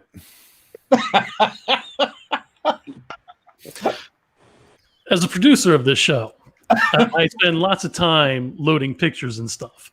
So if we don't use those pictures, if we don't use said pictures, then I kind of get. So what I'd like to do, Brandon, is something we do on here occasionally. Is you sent me a few pictures in 3 seconds or less. Tell us what's going on or what it's about. I'm drawing a knife to your head, Joe. That's nice. My mouse. That's the poster by Hector Ortega for my independent film Sickness that I'm actually doing some reshoots. So I want to get that out hopefully later this year, early next year. I'm going to send it to Dean Fernando and see if you guys are interested when it's done. So Brian O'Halloran is one of the stars, Katarina and Lee Waters. There they are right there on set. And downs over its creation and depth and restarts and different things because of capital, but that's Fallon Vendetta right there, one of the stars of the movie. And so yeah, it's just it's kind of to be honest, it's kind of in the vein of your father's film. I got the ideal based off of The Crazies. So the original film, and then even some of the remake kind of got an ideal that it's not a zombie film, but it's a film that's kind of in that realm of Contagion and things of that nature. So yeah, awesome. That is a movie called Aftermath that you can find all around Amazon, different places. That's Eddie Furlong from, you guys know, from American History X, T2. Oh, I love him. Yeah, so it was an apocalyptic movie we shot down in Louisiana back in like 2012, I want to say. I was actually one of the assistant directors, but I also doubled as a stunt person and a refugee in the film. So this was one of the days I got blown away as a stunt man in the film by Monica Keena, who's one of the stars of the movie as well. So nice. We got a few more pictures. That's a shot of Kate Beaver, and a wonderful actress from Philly that from Sickness, the film that I'm finishing up right now. And this is me directing on the set of Sickness. Another wonderful actress, Christine Rosario. And that's Brad O'Halloran and Katarina Lee Waters on the set in the dentist office here in South Jersey. This looks like a very fun shoot, to be honest with you. Yeah, that's a cool, really cool, trippy bathroom scene with Katarina that we shot in Wayne, PA. Violet Pictures is the company that co-produced this film with my company, Saint Sinner Entertainment. And we were actually filming in their house. This really cool scene. That's whoever watches the movie when it comes out, it's very trippy to say the least. Because she takes some bath salts and kind of starts hallucinating. So nice. And that's just me, that proverbial director's pick that someone caught on the set of the film. So. And that's the NJ HorrorCon with Ming and Tiffany, who I've known Tiffany for probably 20 years now. We met back at, I believe it was like some of the old Fangoria shows, and we just have been cool since then. And she, to me, is one of the most talented people out there. And I hopefully I can work with her on this Subsoil film that's coming up. So hopefully if she will, but we'll see. We'll see. All right. And then the last one we already saw. I skipped this one, but whenever there's half-naked women, we're going to show it. No, I'm kidding. That's Katarina Lee Waters. Like I said, she was an amazing actress, but she also was a WWE and TNA wrestling superstar as well. So she did a killer job in this film as one of the main villain. Very cool. Nice. Thanks for that, Joe. Appreciate it. My pleasure. All right. Well, as I was going to say before Joe interrupted, I was going to say, Joe, could you bring up those pictures so we could go through them with Brandon? Poor Joe. Okay, so well played. Listen, Brandon, tell everybody where they can find you, and where they can check out what's going on with you. Yeah, I'm on SSE Brandon on Instagram. You can just type in my name on Facebook, Brandon E. Brooks. And I also have a Saint Sinner Entertainment page on Facebook and on Twitter. And yeah, that's it. Thanks very much for having me on the Brigade. It was an honor to be on this show with you gentlemen. And hopefully we can do it again in the future. Well, listen, you're part of the family now, so hopefully you'll come back on a regular basis. We always have the best intentions, and we never get to talk about everything that we always set out to talk about. So hopefully you'll come back a bunch and be part of panels. Great. Yeah, and we'll just start bringing you back. So thank you so much, man, for coming out. It would be my honor. It would be my honor. No, the honor's all on this side, man. Thank you for everything, and thanks for coming on. Brandon. We'll get you next time, Brandon. Thank you. What a cool cat, man. Yeah, I love that guy. I'm glad he was on the show. That's great. Yeah. Hey, do we have David? Do we have David? David, are you ready, David? He's fixing his hair. Hold on a second. It's always it's like Cameron being in makeup those 2 hours.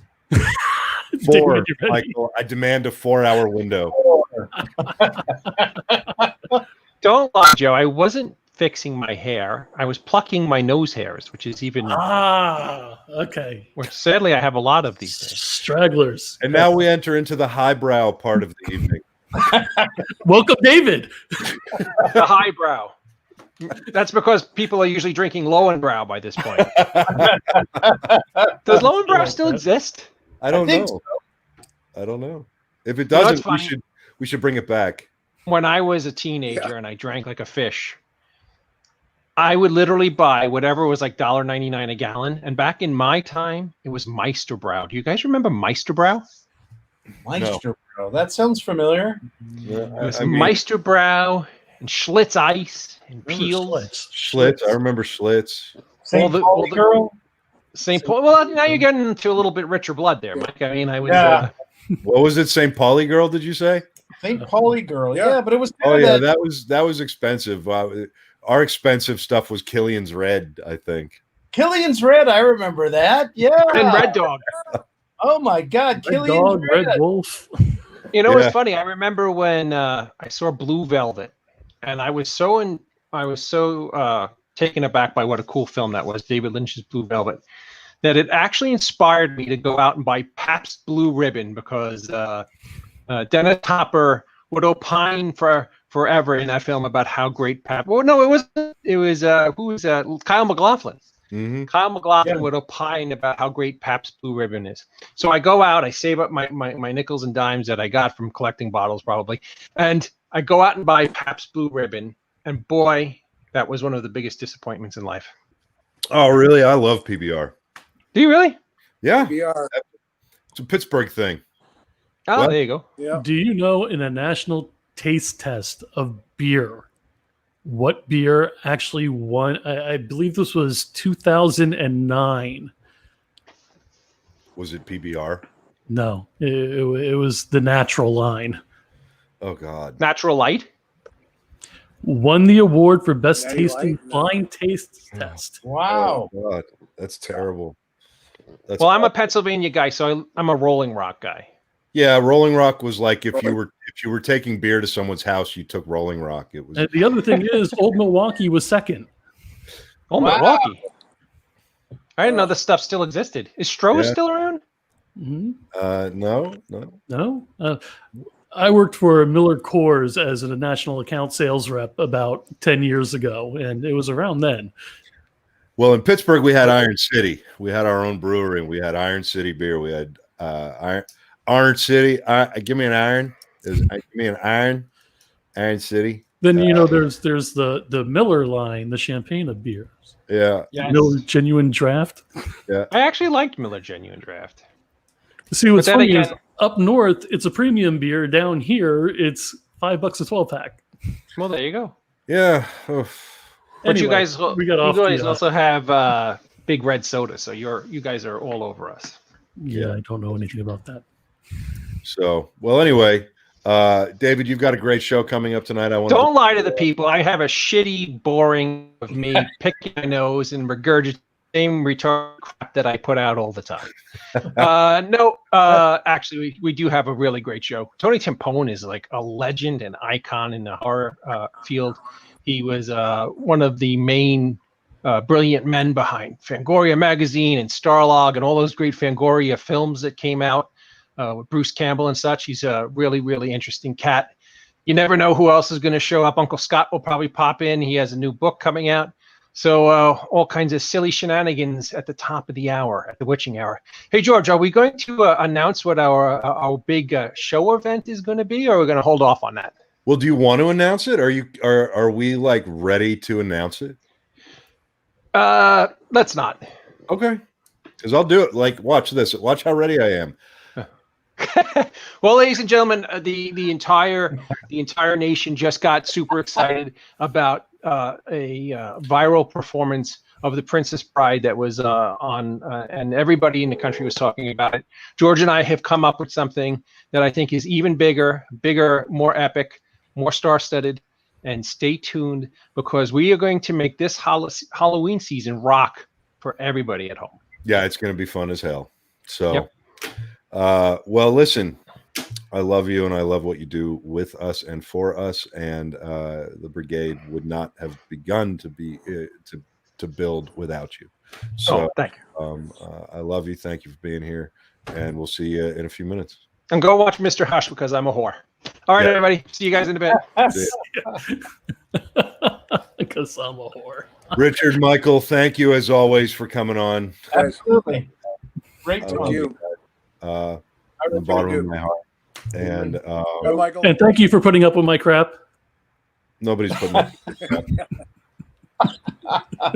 It's all an illusion. And Michael, work on the beard. If you're going to I be part know. of it. Yeah. Oh no. No, I need to get one of those I could hang right here behind my All right, guys. Well, we've got good stuff coming up, everybody. Stay tuned. We've got Richard Grieco's Fragments from a Dirty Ashtray coming to the Indie Brigade Network. We've got Michael Mandaville's Indie Brigade Creative Explorer coming to the Indie Brigade Network. And you guys know where to find all of us every Friday. We are here. We're here to let you know and remind you that you're not alone. We're here to hopefully put a little bit of a sense of humor on stuff that otherwise we might all take a little too seriously. And we're here to help you figure out the answers to those questions that you can't find answers to anywhere else. So thank you for sticking around with us here at the Indie Brigade. You ready, Joe? Michael, thank you so much. Yep. Richard, thank you. I love you, brother. Gonna drop you out. Bye-bye. See you next time. And 2 options. After you do your thing, would you like me to play the video and then the extra, or the X and then the video? Why don't you play the video after, sort of between? Okay. So stay tuned for a music video for Richard Grieco's 6 Feet Away. If you haven't seen it yet, stick around and watch it. If you have seen it, stick around and watch it anyway, because it's fucking awesome. Other than that, Joe, I love you, always will. Love you, brother. And everybody else, as always, thank you for being the best community that I have ever seen built on this godforsaken internet. And as always, fuck off until next time.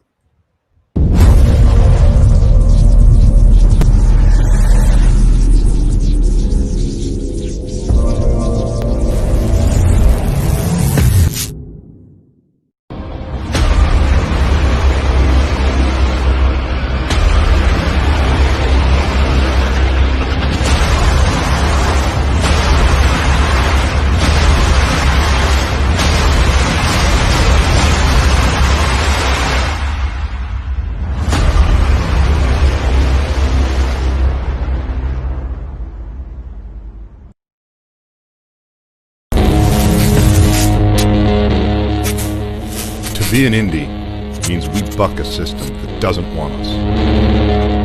To be a fringe filmmaker means we don't do it for them.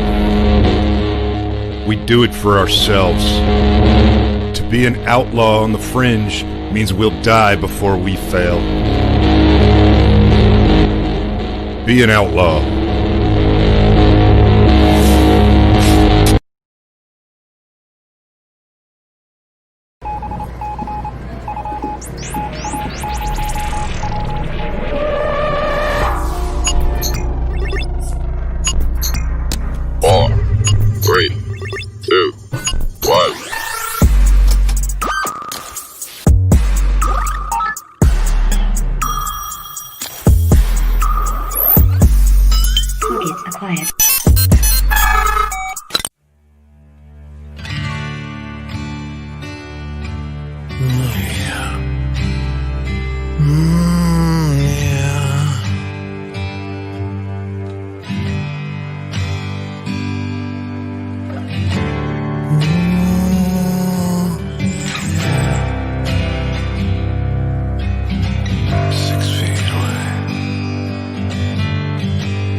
to fall.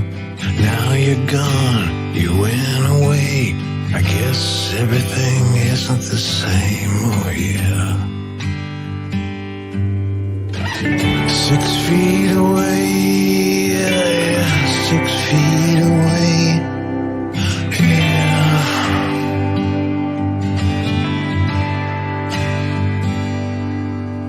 I can't see you, family or friends, during this life of literal pretend. Told I can't walk outside, still don't know the reason why. All I want to do is fly, but it's hard to do being stuck inside, oh yeah.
America, land of the free. They'll never take that away from me. Oh yeah.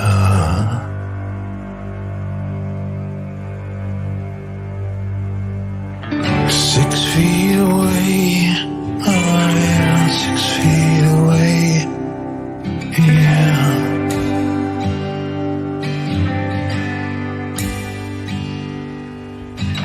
6 feet away. Yeah, yeah, 6 feet away. Oh yeah.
Mr. Ridgely. Mr. Madison, how are you this evening? I am okay, I guess.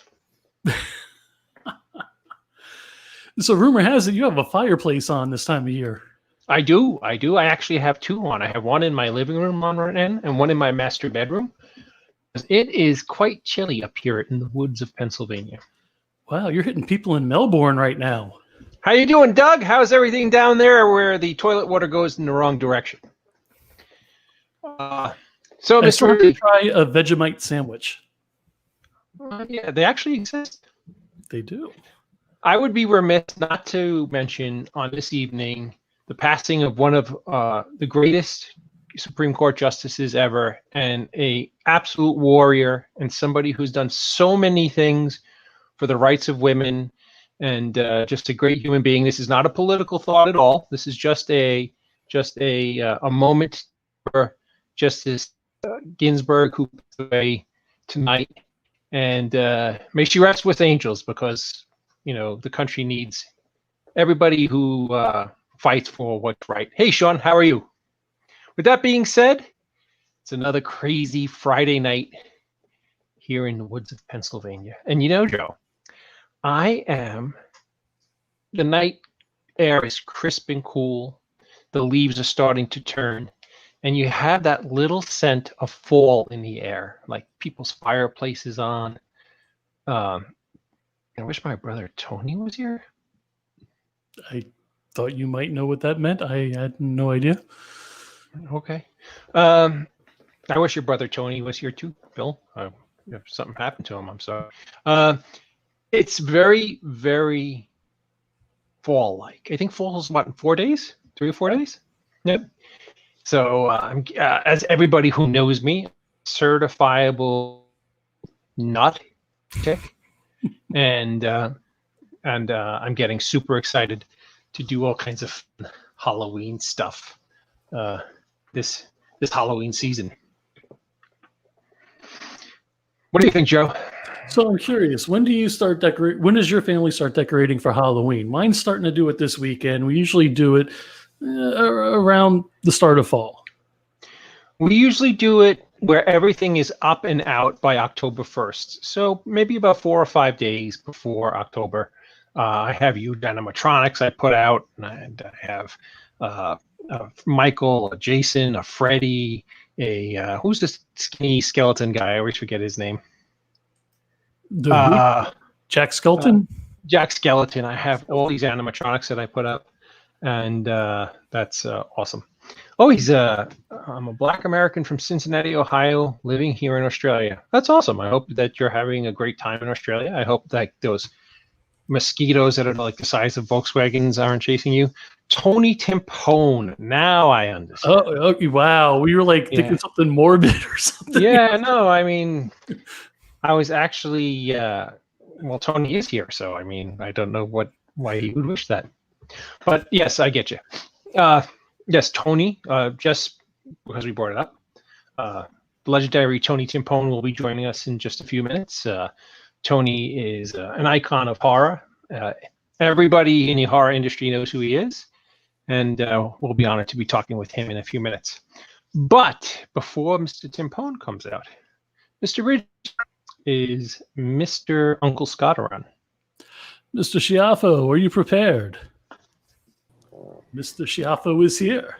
Ladies and gentlemen, a man that needs no introduction, Uncle Scott. Hi, Uncle Scott. Before he says anything, let me tell you what kind of mastermind Mr. Schiaffo is. I got to look into his movie collection. Holy crap.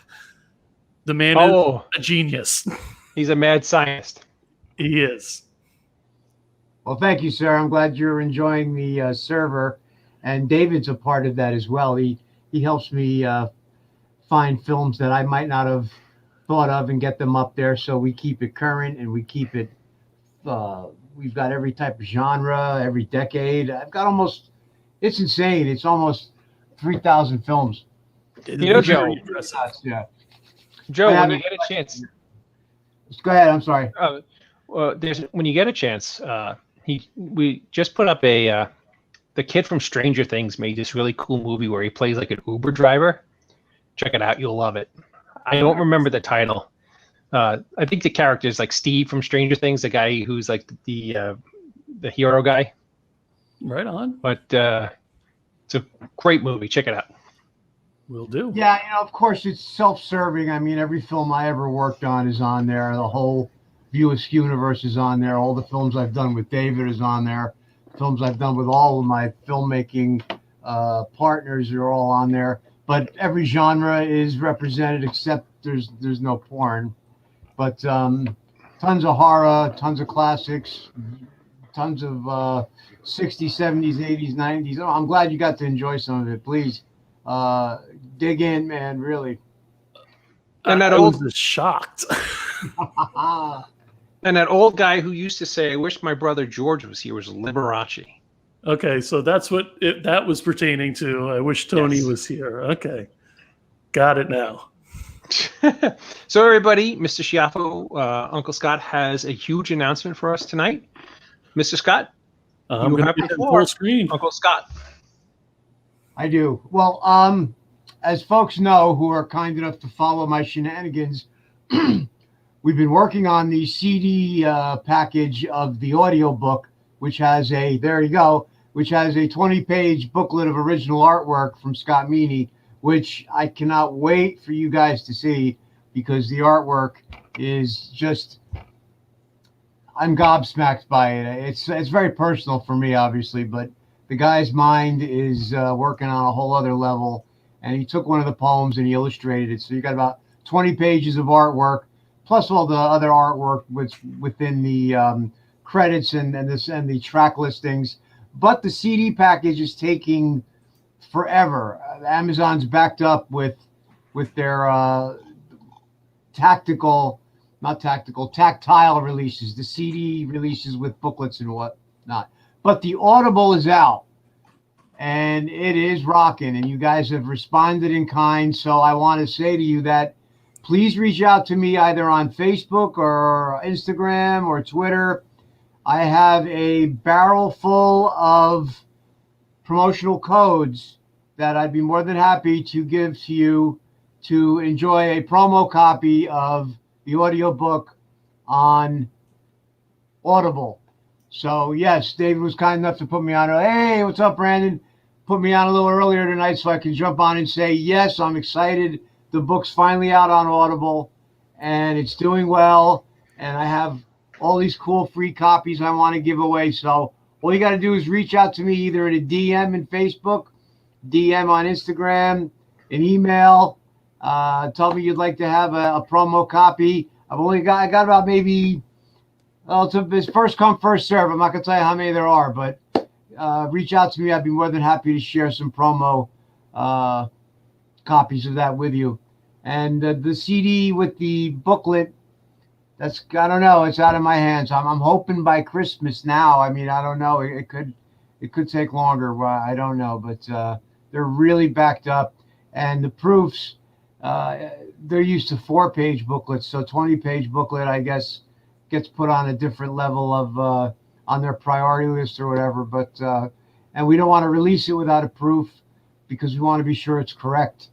So anyway, that's my spiel. I thank you all so much. Thank you all, every one of you. I'm going to get to you in the comments after I skedaddle, and reach out to me. And I've got promo codes for you. And Joe, you're the best. I'm really glad you're enjoying Plex. Oh, absolutely. Thank you. Everybody, the book that Scott's talking about, you should run out and get. I read it. He gave me a copy many, many years ago. It's a wonderful, wonderful, wonderful read. And Scott Meany is a really super talented artist. So make sure you check it out, because in this day and age, to find talent like this and something to not only educate you but to entertain you is pretty epic. And Scott, it was a great book, and I'm sure I can't wait to see the version you and Mr. Meany put together. So make sure I get one of those free codes, you cheap bastard. Oh, you'll definitely. And yeah, the Audible is Audible only. It's only ear, and there's the cover. So the booklet, that's the thing that still we're waiting on. And the Oh, okay, I Audible, got you. you read it? You're the one who did the Audible? Oh yes, I did all the narration. Yeah. It's all in No, it there. was actually the late Roddy McDowell who did it. Oh, whoa, see, You just turned Roddy McDowell into Edward G. Robinson, so the world is now. Not that the world wasn't in flux to be. You know what? Somebody stole my damn horn, man. Oh, you don't have your noisemaker, huh? So, but Damn you! that's okay. Scott still has the piano next to him, doesn't he? Or the keyboard? Hey, can you give me, just to get us in the spirit of Halloween, literally 5 seconds of Toccata number 5 before Mr. Timpone joins us? Toccata. Wait, no. You know what I'm thinking? I'm thinking of what I did for you on the other thing. Oh, that's the Swan Lake.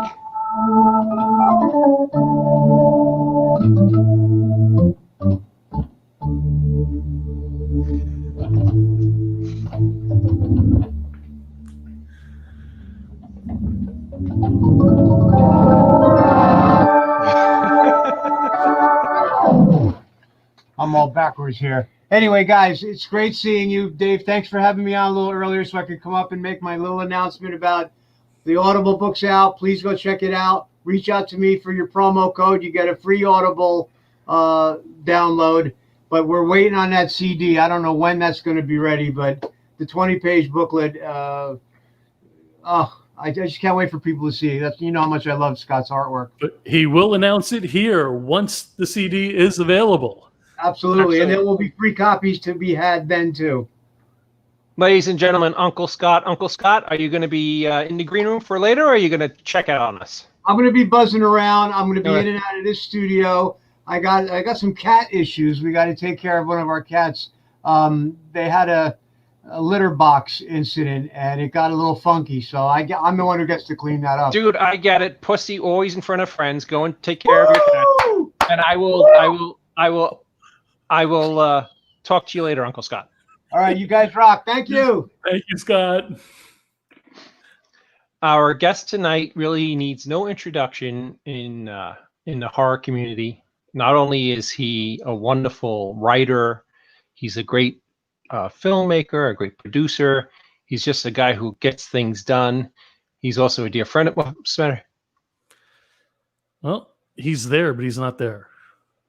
No camera. Okay.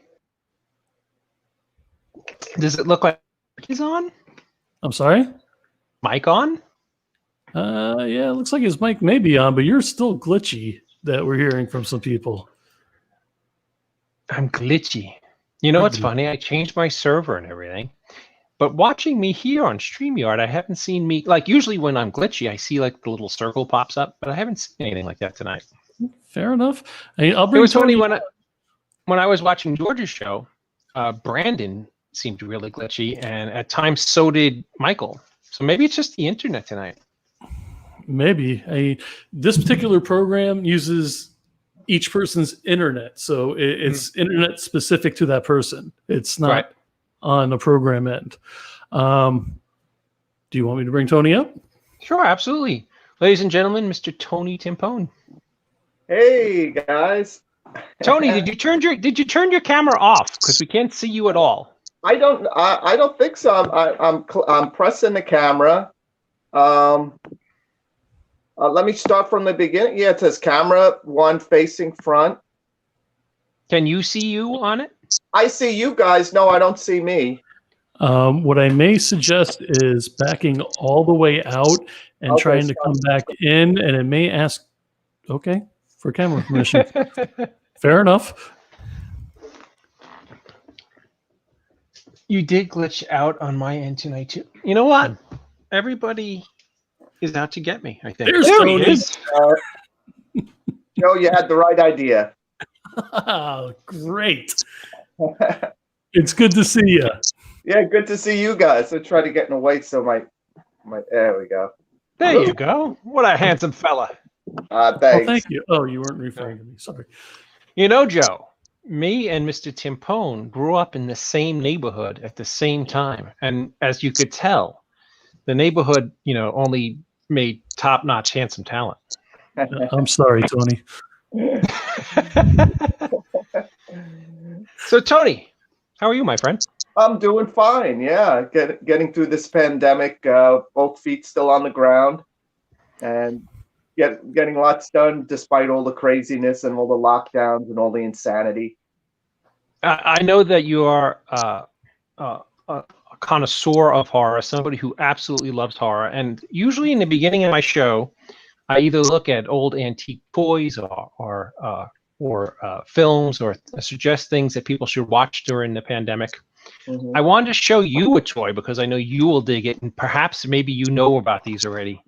But have you got from Walgreens, I think they're Walgreens exclusives, these Universal Monster how cute. toys? No, I haven't, but I'll be sure and stop in Walgreens and check it out.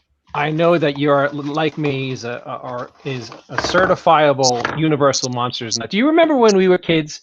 PBS Channel 13, the night before Halloween, would play all the Universal horror movies into Halloween Day. Yes, yeah, I remember that well. I remember the prints were atrocious, but it was just such a treat. That was the first time I got to see them uncut, because before that they used to air on Channel 9 and Channel 5, and they'd be edited, or they'd have tons of commercials in between, break up the flow.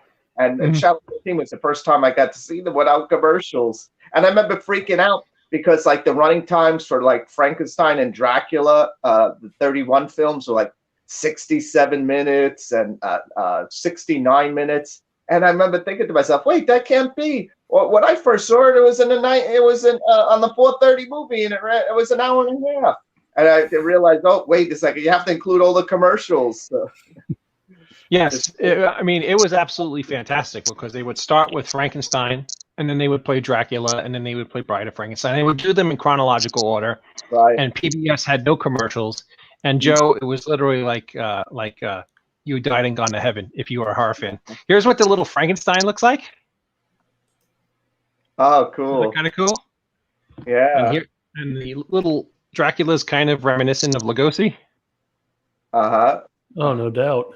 I wonder if the families are getting a cut. We're cut of this action, and little Wolfman looks like Cheney. Because Bela Lugosi Jr., who is a lawyer, he actually sued Universal. This is, I think, back in the 70s, perhaps, because the family wasn't getting any royalties for them using the likeness of his father and selling all these items like that. And I think it was a landmark case. I think in this day and age, they probably cover their asses on all this stuff. This actually is the mummy who looks just like Karloff, man. They did a good job on that one. Oh, yeah. Very cool. And a little, I guess that's the Invisible Man. I was going to say Dr. Jekyll, but what the hell? Did you hold? I don't know. You froze for a second. Did you hold him up? Oh, yeah. That's the Invisible Man, I think, right? But he's holding a little vial. Would that make him Dr. Jekyll? No, that would be the Invisible Man. Because the Invisible Man had glasses like that. Glasses, yeah, and the bandages. Right. Ed says, Tony Timpone on Friday night reminds me of those great times of Fangoria Radio. Oh, that was a trip. Yeah. Tell us a little bit of how you got that whole Fangoria Radio show off the ground. I think it was with Dee Snider and Debbie Rochon, as I recall. Yeah, it was the three of us. It ran for 4 years, starting in 2005. The producer of the show, Mike Costell, had an in at Sirius, and he walked the concept of the show over to them, and they said, "Oh, we like the idea. Shoot a pilot, or tape a pilot, I should say, and we'll let you know." So that's what we did. Dee Snider, Debbie, and myself, we did a pilot, and we filmed it at in the Creative Group Studios. That was the owner of Fangoria at the time, and I think one of the first big guests was for that pilot was Donald Sutherland, who had just done An American Ghost Story. So we had some really good talent, and they bought the show, and it was on every Friday night from 11 to 1. It was 3 hours, 11, 12, 10 to 1, 10, 11, 12, 1. Yeah, 10 to 1, a 3-hour show. And you'd think we'd have trouble filling 3 hours, but we didn't. There was just so much content. With so many cool guests. Nobody ever turned us down. That was just an amazing show. It's so easy, like I said, to book talent: Quentin Tarantino, Eli Roth, Mel Brooks live in the studio, Bruce Campbell live in the studio, Angus Scrimm in the studio. It was just a great time and a wonderful experience. One of our watchers tonight, a gentleman named William Glenn Russell S., wants to know, do you remember him from the old Fangoria forums? His name was Gorehound. Of course, yeah. I loved the Fangoria bulletin boards. That we had really fun things going on there. We had a great group of people. And I remember once I gave them a table at our one of our New York conventions, and the bulletin board guys and moderators came from all over the country and met for the first time. A couple even got married when they met in person, fell in love. It was a really great group of people. And they went on to, a lot of them went on to really bigger and better things. Uncle Creepy, Steve Barton, he was the guy who I hired to run the Fangoria bulletin boards. He was a neighbor of mine here in Marine Park, Brooklyn. He wasn't involved in the business at all. And I said, we used to talk horror and stuff all the time. And I said, hey, how'd you like to be a moderator for Fangoria bulletin boards? And he jumped at it. And that was the start of his career. Yes, we know Uncle Creepy. We've had him on. Oh, cool. So, Tony, tell me a little bit about how you got started at Fangoria and how you were able to build it into the horror that you did, because it was really, it was nowhere near as popular and as beloved before you got there as after you got your hands on it. Well, it was my first job out of college. I was very, very lucky. I got my dream job, literally a few weeks after I graduated. The short version is I'd been freelancing for Fangoria's sister publication, Starlog, while I was still in college. But my dream was always to break into Fangoria. But back then, the two co-editors used to write all the articles themselves. So every time I pitched them on an article, they said, we did it already. We don't need you. So the editor of Starlog wound up hiring me when I got out of college because he wanted to keep me away from the competition. And so I thought I was, and it was going to be like a lowly production assistant job working on the company's other magazines, like wrestling books and teen idols and things like that. And what happened was, right before I started, the co-editor of Fangoria at the time, Bob Martin, quit, and they had nobody to fill his desk and his position. So literally, I was in the right place at the right time. And the other co-editor was still there, Dave Everett, and they said, "Tony, you're Dave's right-hand man now, and get to work." And I said, "Sure." And so, that summer was like, it was a dream come true. I was writing articles for the magazine, working with Dave, and getting my wings to eventually take over as editor-in-chief a little over a year later. And you and I both are, I think, very close in age. And I think we both went to the famous Monsters convention. I think, was it 1978, maybe? No, 74. 74, when they gave out those in New York City by Madison Square Garden. Yeah, hotel. And then, I'm sorry, Tony, I didn't hear you. The Hotel Commodore on 42nd Street. And then they later did one across the street from the Garden. Am I correct? That I wish I didn't go to the second one in 75. That's the one I should have gone to because it had Peter Cushing there and Ingrid Pitt. Yes. That was the really big one, but the 74 one, that was the first convention I was ever at. I was 10 or 11 years old, and it was a real trip. I met Fari Ackerman for the first time, who became sort of a mentor to me. And actually, Fari Ackerman, who edited Famous Monsters and ran that convention, he's the one who bought my first article when I was a kid. So while I was still in, I think I was in college, like the first or second year of college. So I started writing for Fari's. He wound up resigning from Famous Monsters, and he started a new magazine called Monsterland. And I started writing for Monsterland, and Fari was my ticket to horror magazine beginnings. That's how I got started writing for horror magazines, and science fiction magazines, was because of Fari.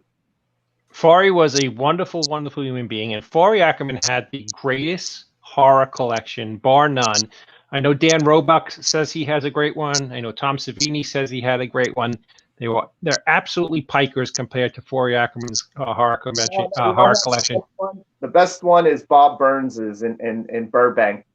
It's blew Fares away. The bad thing about Fares, since I was at his house many times, is he really didn't take care of the stuff. It was like it was like he had these props from The Outer Limits were sitting in his next to his garbage pails in the backyard, and he had an ingrown pool in the backyard, and he had this submarine from I think it was from Atlantis, the Lost Continent, or one of the 50s or 60s sci-fi movies. It was in the bottom of this empty pool, just rusting. So Farley really did actually take good care of his stuff, and his collection was getting ripped off. He had like Mr. Spock's ears on display, and somebody pinched them. They stole lobby cards from him. It was actually pretty sad. But if you ever been to Bob Burns' house, I mean, he has stuff dating back to the Universal horror movies. King Kong, he has. We're having a real tough time keeping Tony on tonight. Tony, are you there? Hello?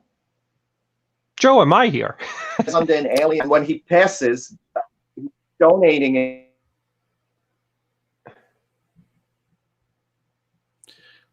Tony's mic is turned off. I don't know if he turned it off or. Tony, your mic turned off. Yes. It says it on the bottom of the screen to turn it back on if you could possibly can. I'm trying on my end and saying can't unmute your guest's mic.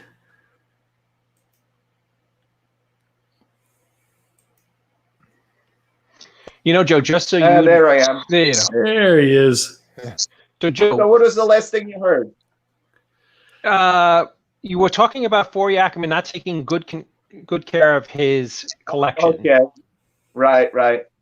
Yeah, so he had all these amazing props that were rusting in his backyard and next to his garbage pails, and other stuff that was just on display getting ripped off, or covered in inches of dust or feet of dust. And but Bob Burns in Burbank, he has the most amazing collection. He has the stuff from the 1932 version of King Kong all the way up to Aliens and the Fly, et cetera, all the modern horror movies. The truth, I think why Forey was just so generous with people who were his fans and his friends that he would show everyone who wanted to see his collection. That's probably why a lot of his stuff went missing. Yeah, he was always. It was very sad. He people would come to him and say, "Oh, I see you have the original lobby card set from Dracula. Mind if I borrow it and make a copy?" And Forey would say, "Sure, go ahead, borrow it." And then the guys would return the duplicates and keep the originals. And Forey would discover it when it was too late. Yeah, that's horrible. So I assume that those wonderful conventions of the 70s that we just discussed are what inspired you to do the Fangoria conventions. Tell us a little bit how those came together and some of the guests you had.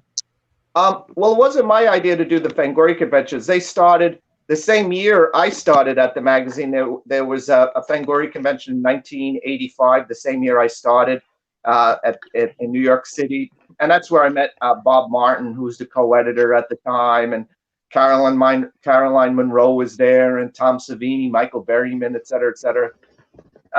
So I went to the first Fangoria convention, and when I became editor, or actually when I was even managing editor, our partners on the convention, Creation Entertainment, they said, "Tony, we want you involved. Who could you bring us?" And I think the first major guest I got them was Clive Barker, who was just starting out. And it was at a time where, Clive just came and didn't charge a fee or anything like that. And that same show, we had Anthony Perkins and I think George Romero was there, Toby Hooper. It was an incredible show. That was an LA show. And they just, the shows became more and more popular to the point we were doing five and six a year throughout the United States. And we even did one in Canada. They just was so popular. And best thing about it is we were the only convention back then. No one else was doing horror conventions. We were the only game in town, and then the competition came along. They pretty much copied our model, and now you have a major horror convention. Well, pre-pandemic, in every major city in the U.S. and abroad, everybody's doing horror conventions now. There's so much competition. Do you think the overabundance of horror conventions has watered down or ruined the convention experience in any way?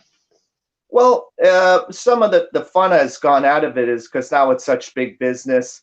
Now the stars charge for autographs. eBay kind of, was responsible for that, because, these back when a George Romero would sign your poster for free and not even take a fee. But that was like the first convention he did for me. Now that, there's, a lot of these convention promoters have gotten involved, and, they kind of put the bug in the ear of a lot of these celebrities. Hey, you could be making, hundreds of thousands of dollars in tax-free money at these events all year round. Join my stable of clients, and it's just a whole different ball game now. But I'm going to bring some of that magic back next year because we're relaunching the Weekend of Horrors in 2021 in June in New Jersey, June 12th to 13th, 11th to 13th. In Edison, New Jersey, at the convention center, and we got an amazing roster of guests. And I'm doing my best to keep the prices down, but also to get a lot of guests who'll sign for free. So the fans actually get something with their tickets that is gonna be a year's salary. No, I totally understand that. I remember when I was young, I went and I met Vincent Price and I met Peter Cushing at conventions, and they signed just because you were a loving fan. And it was, I guess they were paid appearance fees back then. Speaking of your big show, if you would like to have George and I come out and be MCs and be masters of ceremonies, we would love to help you in any way possible. Oh, that's good to know. Yeah. Between George and I, we have at least 12 fans, honestly. Well, I was hoping you'd count me in, so you got a lucky 13. There you go, lucky 13. Maybe by then we'll have 14, and it'll be worth having us. 13 and a half. And of course, Joe has to. I wouldn't go unless Joe came, because Joe is the man. Joe is the man. So, Tony, tell us a little bit about, after you're working at Fangoria, you have enormous successes as bringing the magazine back and making it the most beloved horror magazine of the generation that you were the editor. Then all of a sudden, Fangoria start making films, Fangoria Films. Tell us a little bit about how that happened, and especially tell us about the film Slipstream, starring Bruce Campbell, which I know you had something to do with, and that was just a wonderful, wonderful movie. Yeah. Oh, yeah. Mind Warp. That's right. My apologies. Sure, no problem. How it started was back in the late '80s. The son of our publisher, Steve Jacobs, was handed the task of putting together a Fangoria TV commercial, and Steve came to me and says, "Hey, who do you think we could get to host our TV commercial?" I said, "How about Angus Scrimm? He's got a great speaking voice. Maybe we could get him to appear as the tall man. Maybe we could get Don Coscarelli to lend us the spears." And sure enough, that all fell into place. We shot the commercial in, I think, one day in Los Angeles, in the same mortuary that they used for the Phantasm films. And again, Angus appeared as the tall man. And it was such a great experience. And the director of the commercial was a gentleman named Damon Santostefano, who's a big Hollywood director now. But everyone decided, well, this was such a good experience. Let's see if we could get some movies off the ground. And we got involved with a producer named Christopher Webster, who was a producer who'd done a lot of stuff for New World Pictures. He worked on Hellraiser, Heathers, and a lot of big New World movies in the 80s. He owned a studio in Eagle River, Wisconsin. So he said, well, we'll make 3 movies. We'll shoot them back to back at my studio. Let's see if we could get someone to foot the bill. So we went to Columbia TriStar at the time, who had a direct-to-DVD, a direct-to-VHS label, and they put up the money for these 3 movies. And so my job was, as a consultant and consulting producer, was to get talent involved. So again, I got Angus Scrimm involved in the first movie. Bruce Campbell came on board as the star. K&B Effects Group did the makeup effects on the film, and as a favor to Fangoria, they did the effects at cost. It was just an amazing experience. So we shot that one. The Mind Warp was the first, and the second one was Children of the Night, which Tony Randell directed, who did Hellraiser 2. And then the third one was called Severed Ties. Oliver Reed and Elke Summer were the stars of that one, and that was directed by Damon Santostefano. And again, it was a great experience. The movies did really well for Columbia TriStar. They didn't play theatrically in the U.S., but they did play festivals, and they did play theatrically overseas. And Sci-Fi Channel bought 2 of the 3 movies, and now they're getting a new life on Blu-ray. It's funny because I remember as a kid, I would feverishly wait for anything that Bruce Campbell was doing, and I went to the video store up on Metropolitan Avenue, Video Connection, and I rented Mind Warp. I'm sorry, I called it Slipstream, but Slipstream, as you may recall, was a Bill Paxton movie that came out right around the same time. That was very similar. Yeah, I think so. I think Mark Hamill was in it too. Yes. So, I mean, that's why the old brain doesn't work like it used to. But Mind Warp, if all the fans out there who are watching this, who are Bruce Campbell fans, and I know there are lots of them, check out Mind Warp if you haven't seen it yet. It's some of Bruce's better work, and it's a great film. If you haven't seen it, check it out. Yeah, it's pretty gory. It's basically a Roger Corman movie. It was directed by a Roger Corman veteran, this guy Steve Barnett, who had done some work for Corman. And it's a fun little B movie. It's very enjoyable. Good creature effects by K&B. It gets pretty gory. Now, Tony, if you were lost on a deserted island and you had, let's just say, a portable Blu-ray player that would play forever, and you had 5 horror movies that you could have with you, what would those 5 horror movies be? Wow. Ooh, good question. Let's see. The Exorcist. Okay. Bride of Frankenstein. Oh, wonderful choice. Horror of Dracula. Okay.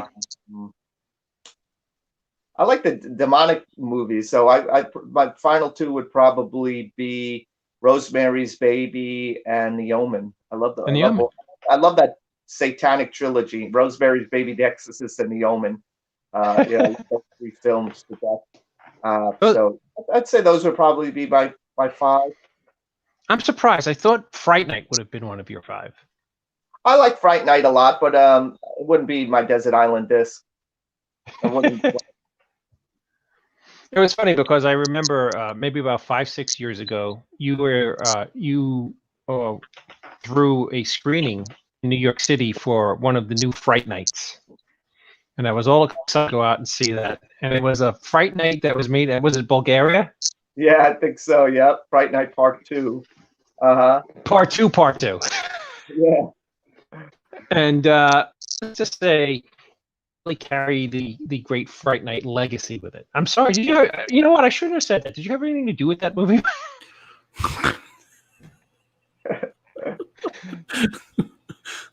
I had nothing to do with Fright Night. No.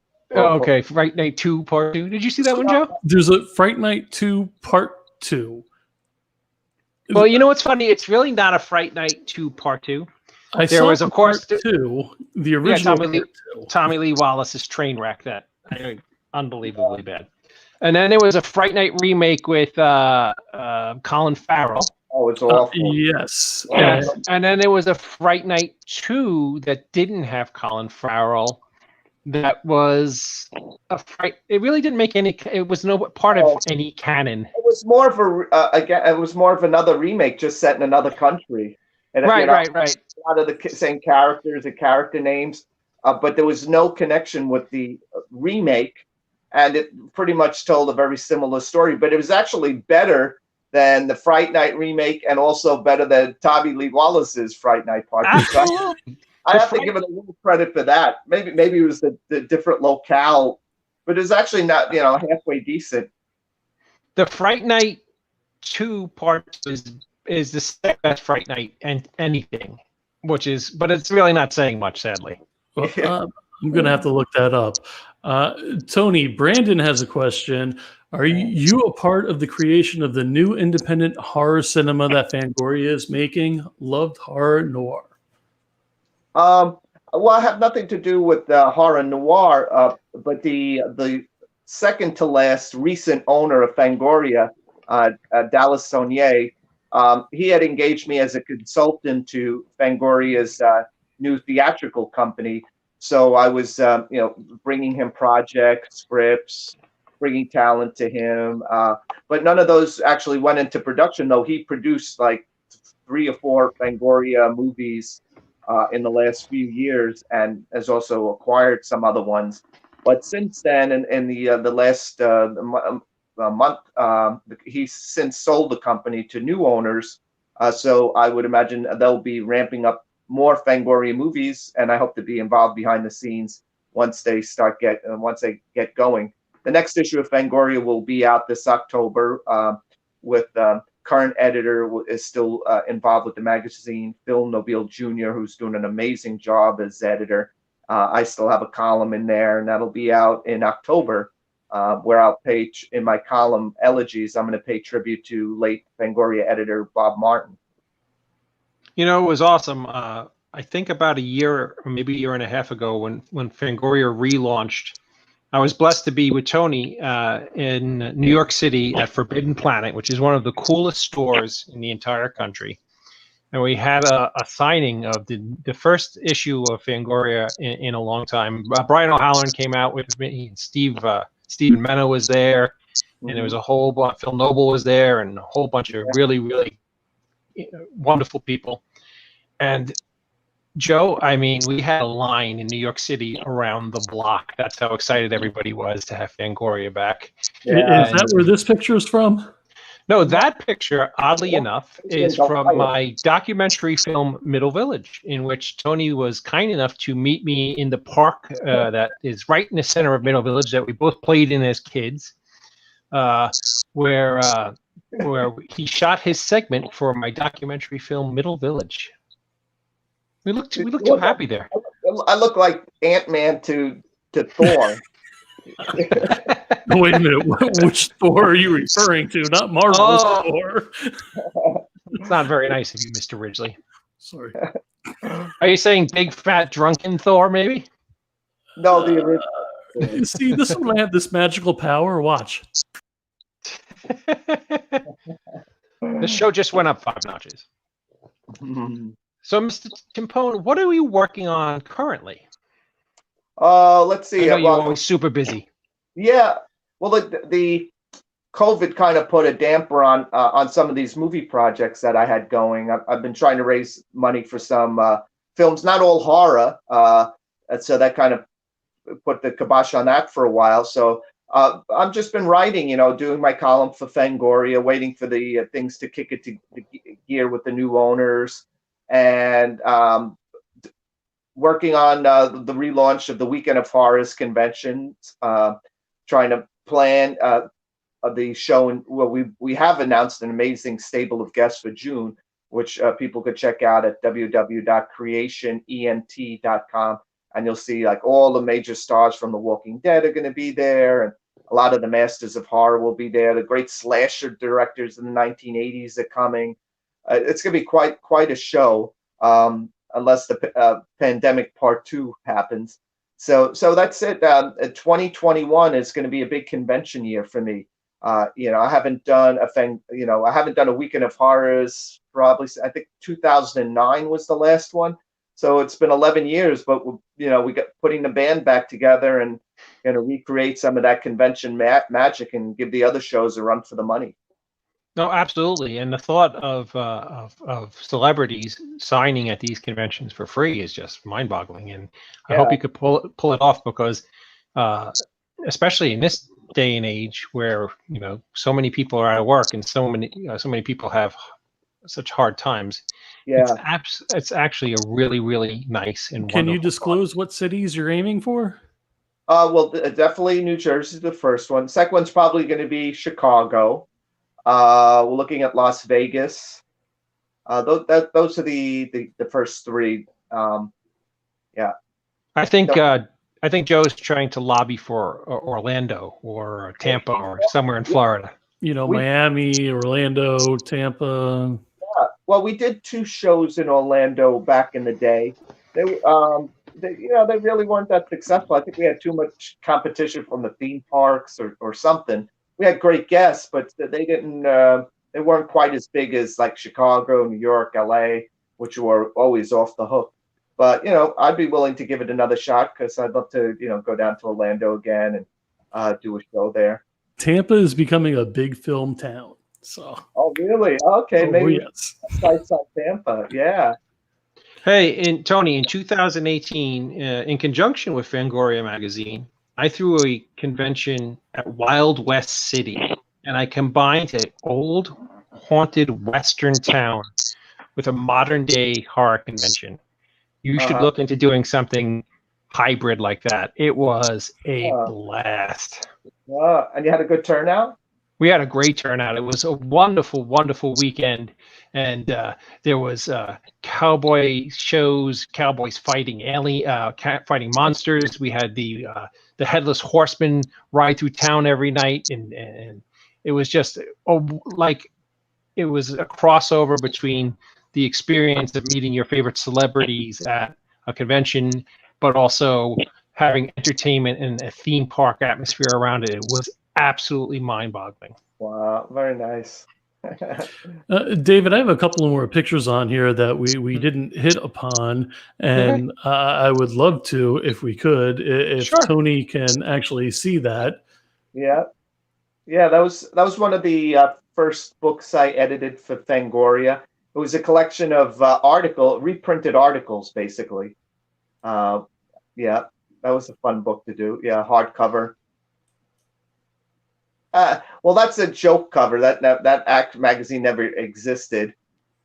That was for another podcast I had done this year, for a UK podcast.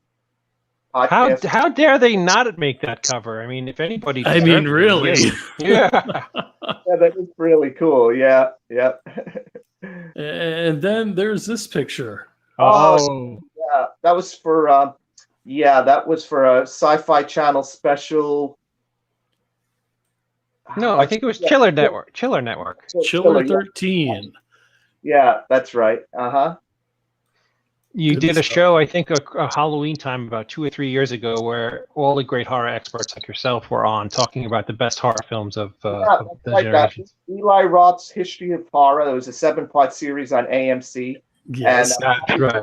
Yeah, and I'm happy to announce season 2 will be on this fall, and I was interviewed for that as well. And Stephen King is back, and Rob Zombie, Greg Nicotero, all these great people. Joe Hill, Stephen Sun. It's and we're gonna all new subjects. It's gonna be great. The first series was just incredibly well done. I was besides being on camera, I also was hired to do the research on the series. I wrote one of the episodes, and it was an amazing experience. And I can't wait for the next batch. So that should be out in the next few weeks, couple of weeks. Yeah, right. I got to get that air date, because I know they started promoting it. So it's going to be cool. Very cool. Nice. So, Tony, tell me what was the thing that made you love horror and horror films? What was the thing that set a fire in a young Tony Timpone to be a horror film auteur like you are? Maybe it was my parents. They weren't necessarily horror fans per se in any way, but they took, when I was very young, they used to like taking us kids to the drive-ins, and fortunately for me, they didn't take us to see The Sound of Music or Disney movies.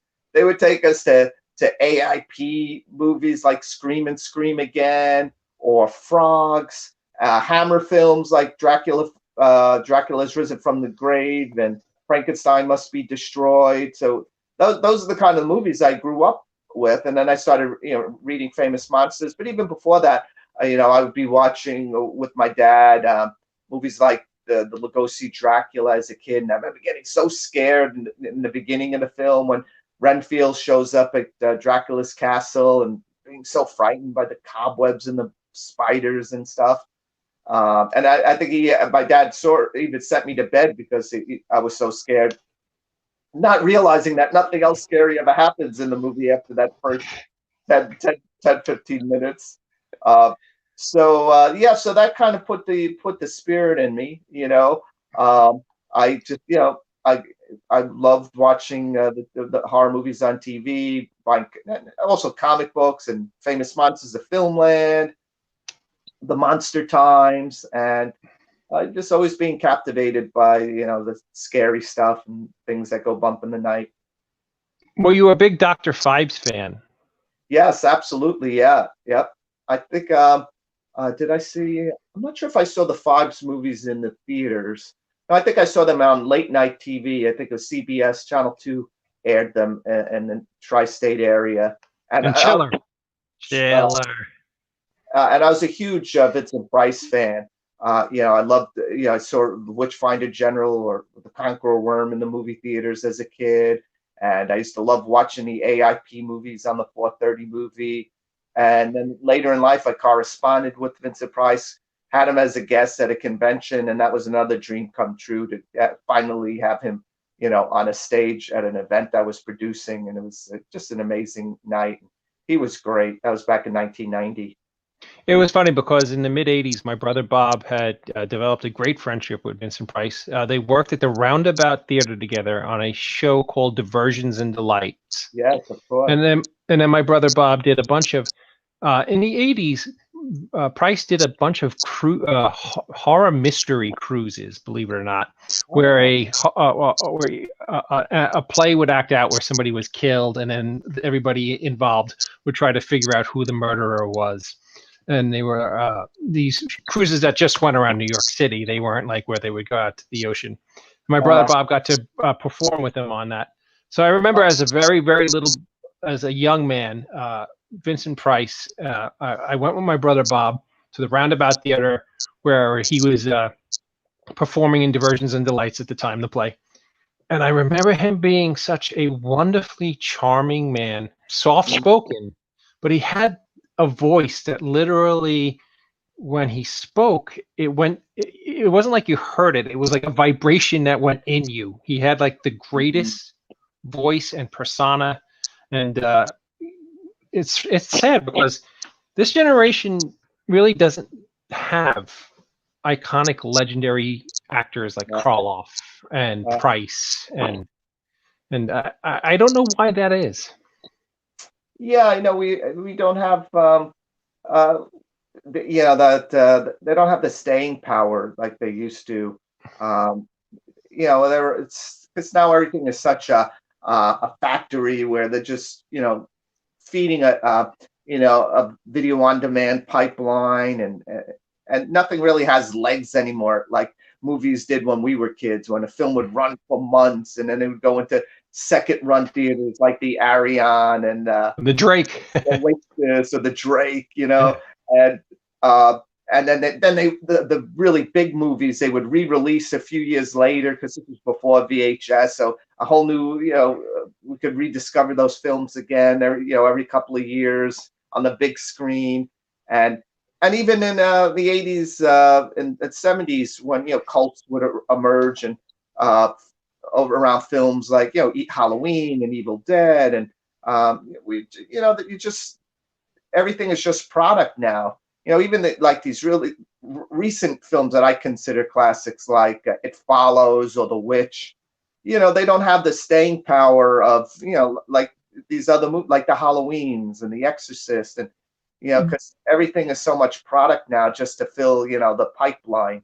And, you know, fans can't really, you know, develop cults around these people, the filmmakers and the characters in these movies like they used to. So that's so some magic that's missing, unfortunately.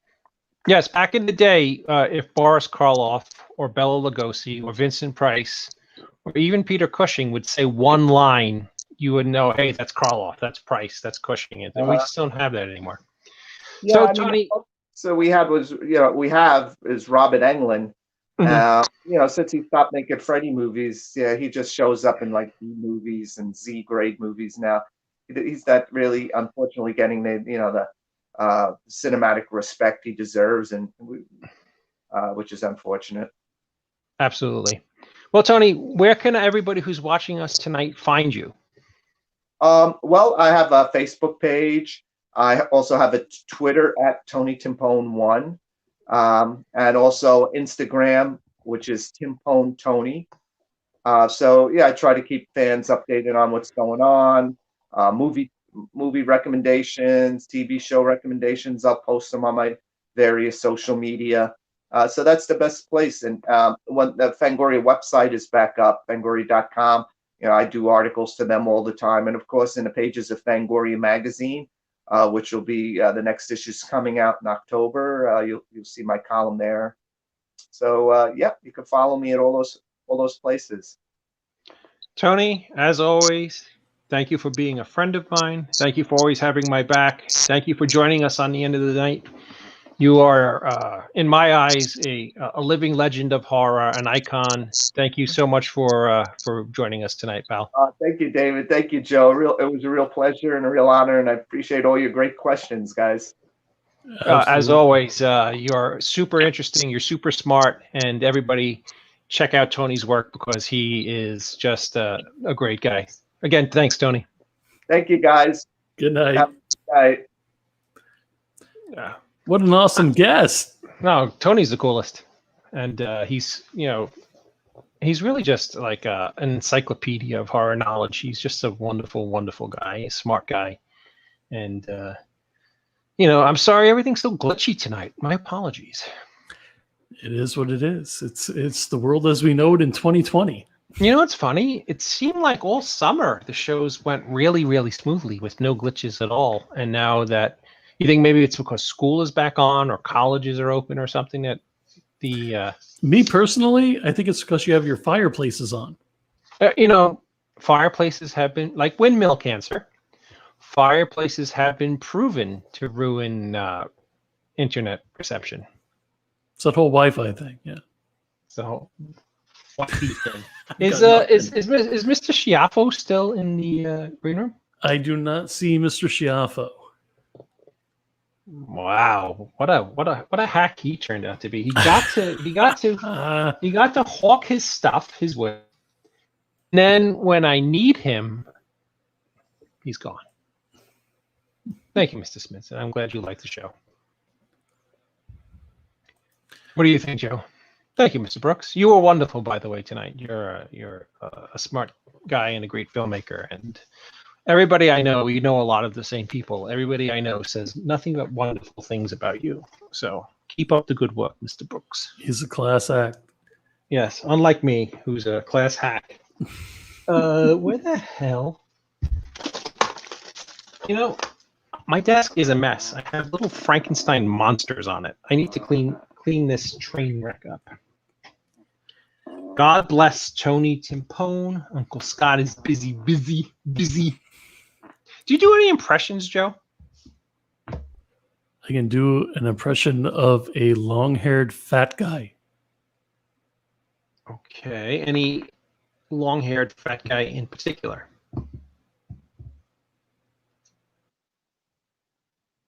This long-haired fat guy. You know what's funny? No, that's exactly what you implied. No.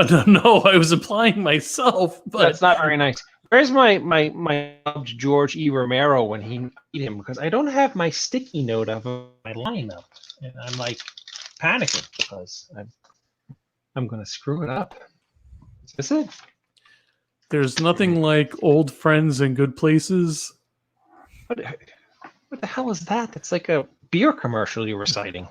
Hey, you're the one who's been on here for what, 6 months now? Has it been 6 months? How many episodes has it been? I honestly don't know. I'm assuming it's been around 6 months. So if you don't know your own, oh no, I think my first show was in. It was before the plague hit. So it's been at least 6 months. It's more like between 7 and 8 months. Okay, so what about a teapot impression, Joe? Who said that? Sean Smithson. Yes. So Sean, I have new firewood apparently. That's going to go in the fire pit. Oh,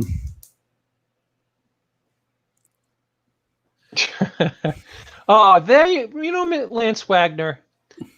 You're very welcome, Mr. Brooks. You're a wonderful guy, and you're exactly the kind of guy who deserves all the wonderful things that happen to you because you work hard, you're smart, you make good product, and you know, I tip my hat as a fellow filmmaker and a fellow peer to you, Mr. Wagner.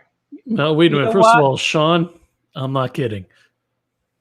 What is that little weird? Is he got like the Prince symbol? Is that his name now? That's from Twitch. If you don't have your personal avatar or picture, then that's the generic. Twitch. Okay. I don't know what Twitch is. All right, Twitch. So I thought you said Twitch. No, Twitch. Okay. You know what, Lance? Next time I'm in Texas, I'm not going to buy you a pineapple smoothie. I'm going to buy you a pineapple smoothie truck or store because you know how to bail a brother out. You are the best. You should probably buy him a fiddle so he could play in a band. Why is that? Because you're going to play in Texas, you got to have a fiddle in the band. You know, I just saw what was that creepy movie where Ned Beatty gets raped anally? Oh, Jesus. Deliverance. that famous movie with Burt Reynolds and yeah, somehow I'm the guy who never wanted to see Ned Beatty get anally raped. Forgive me. Squeal like a pig. The artist formerly known as Sean Smith. Got a purty mouth. Dueling banjos all the way. Yes. On that note, everybody, are we going to see them next week, Joe? Are we going to see who next week? Everybody is the show. Why wouldn't we? No, I have no idea. I'm just a poor boy who nobody loves. I'm just a poor boy. No. Okay, he's just a poor boy from. Okay, go. All right. Don't not a close up because we go out together. We're a team. Oh man, no man is a failure who has friends like Joe Ridgely. Good night, everybody. Oh man. Yeah.